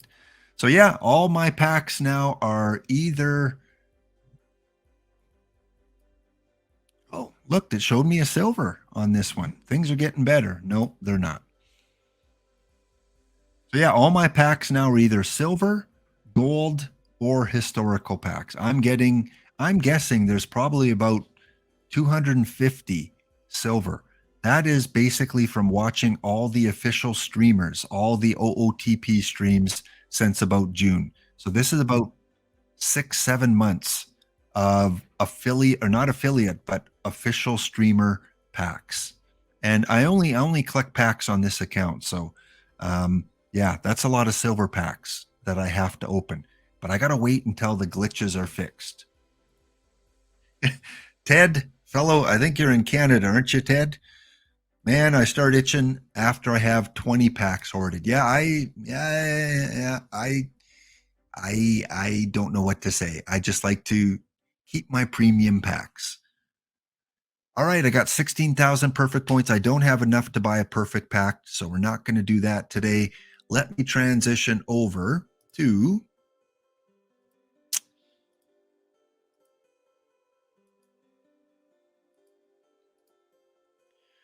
big shout out and big thank you again to Cobra for spending a couple hours with us today and going through iron tournaments and how to be successful there. Let's do a quick check in the major league, see if any big moves have happened today. Probably not. Injury lists, number changes, invites to spring training. Nope, no big moves there. All right, I'm going to set up today's contest for 10 packs. Only one winner today. One winner of 10 packs. Let me get that set up.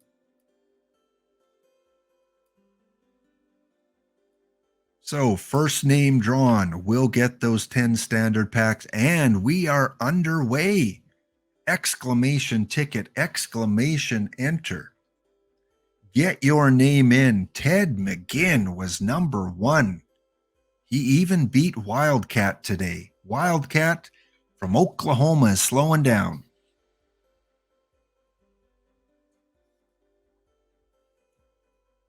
All right, we will let that run for a couple of minutes.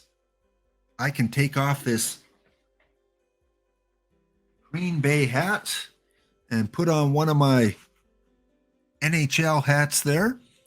Big fan of the Bruins as a young kid until Edmonton got their own team, and then, of course, became a hometown Oiler fan. So while we're waiting for some entrants, I'll go through my closing segment here. Thank you for watching and supporting the channel. Thank you to Sir Pug. Thank you to follow Durden. And thank you to Grenoble72 for the follows today. And it is a great day for baseball. I'm pumped, guys, for tonight. I get 5 more silver packs. And we find out the final milestones mission. I've got Pete Rose. I'm thinking Pete Rose, Willie Mays. There's got to be at least one pitcher, maybe one reliever in that mix as well. Remember, be kind to yourself. Be kind to someone else. The dog days of February. We're getting into March. It is a crazy world. You know, I ignore a lot of the political things going on, the division that's created politically, medically, all those things. There's just so much division going on in this world. Let's be nice to each other, be kind to each other, help each other out, and celebrate the good things that are going on. Checking in on a raid. Let's see if we've got anyone to raid into. Nersha Benko is streaming, so if you are missing some of your packs after the contest, we will raid into Nersha Benko. This has been episode number 66, Milestones 3, Last Chance at New Content. So drop me a line on Discord if you have any cool things happening with your team. Send me a screenshot. I'll include it in my next show, which will be Monday after the weekend. We'll see you then. Have a good day, good evening, good weekend. No more football to watch, at least in the NFL. And baseball is right around the corner. All right, let's finish off our draw. If you are the winner, stick by and make sure I get your username. We've got 33 entrants. I'm going to give you another 30 seconds. 30 seconds, exclamation ticket, exclamation enter to get in. We've got Hulkamat, we've got Mr. Ree, we've got Indy, we've got Tim, we've got Supernova, Sean Saul. 9, 8, 7, 6, 5, 4, 3, 2, 1. The giveaway is closed. The giveaway is closed. All right. Here we go, guys. Winner of 10 standard packs, which you should get within the next 24 to 48 hours. Congratulations to... We talked about him earlier. The big tournament winner, Clay 06. Congratulations, Clay. Make sure you whisper to me your username. You can right-click on my name and send me a whisper, or just put it in the chat today. Let's do one more check-in on the tournament, and then we'll raid into Nersha. I'll leave my stream going for about another minute. I like to do kind of some music at the end for when I post it up on YouTube. So let me see if I'm eliminated. Darn you, fanatic. Did you eliminate me yet? You. All right, go to my tournaments and... Oops, wasn't that one. Oh, spoiler, you did.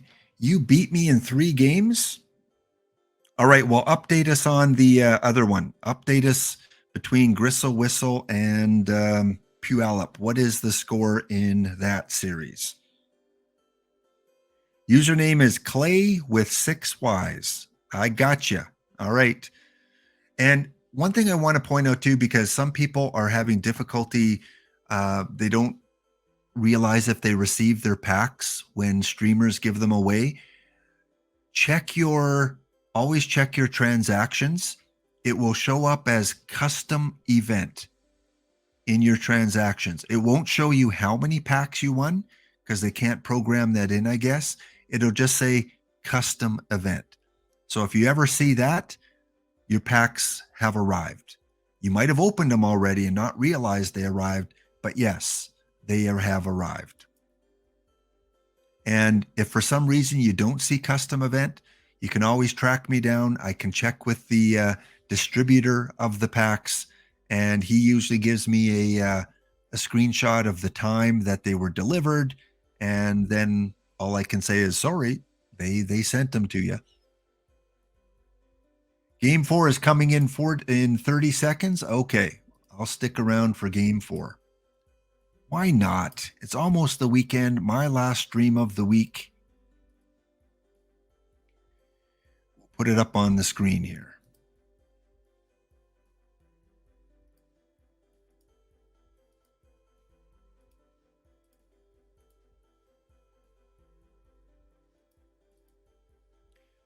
All right, so it's still showing sim right now. Fanatic swept me in 3. I could not keep the packs from you guys today. Puyallup has a 2-game lead, a 2-1 lead over Gristle. It must be a barn burner of a game because it's taking a while for the sim to come in. While we're waiting for that, I will go set up the raid.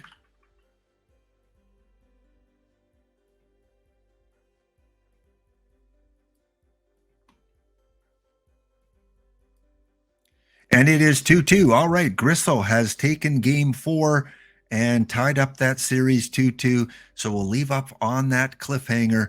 Thanks again, guys. 14-inning game. Gristle Whistle is still around to defend his championship from last Thursday. All right, let's crank up the tunes. Have a wonderful day. See you Thursday, guys.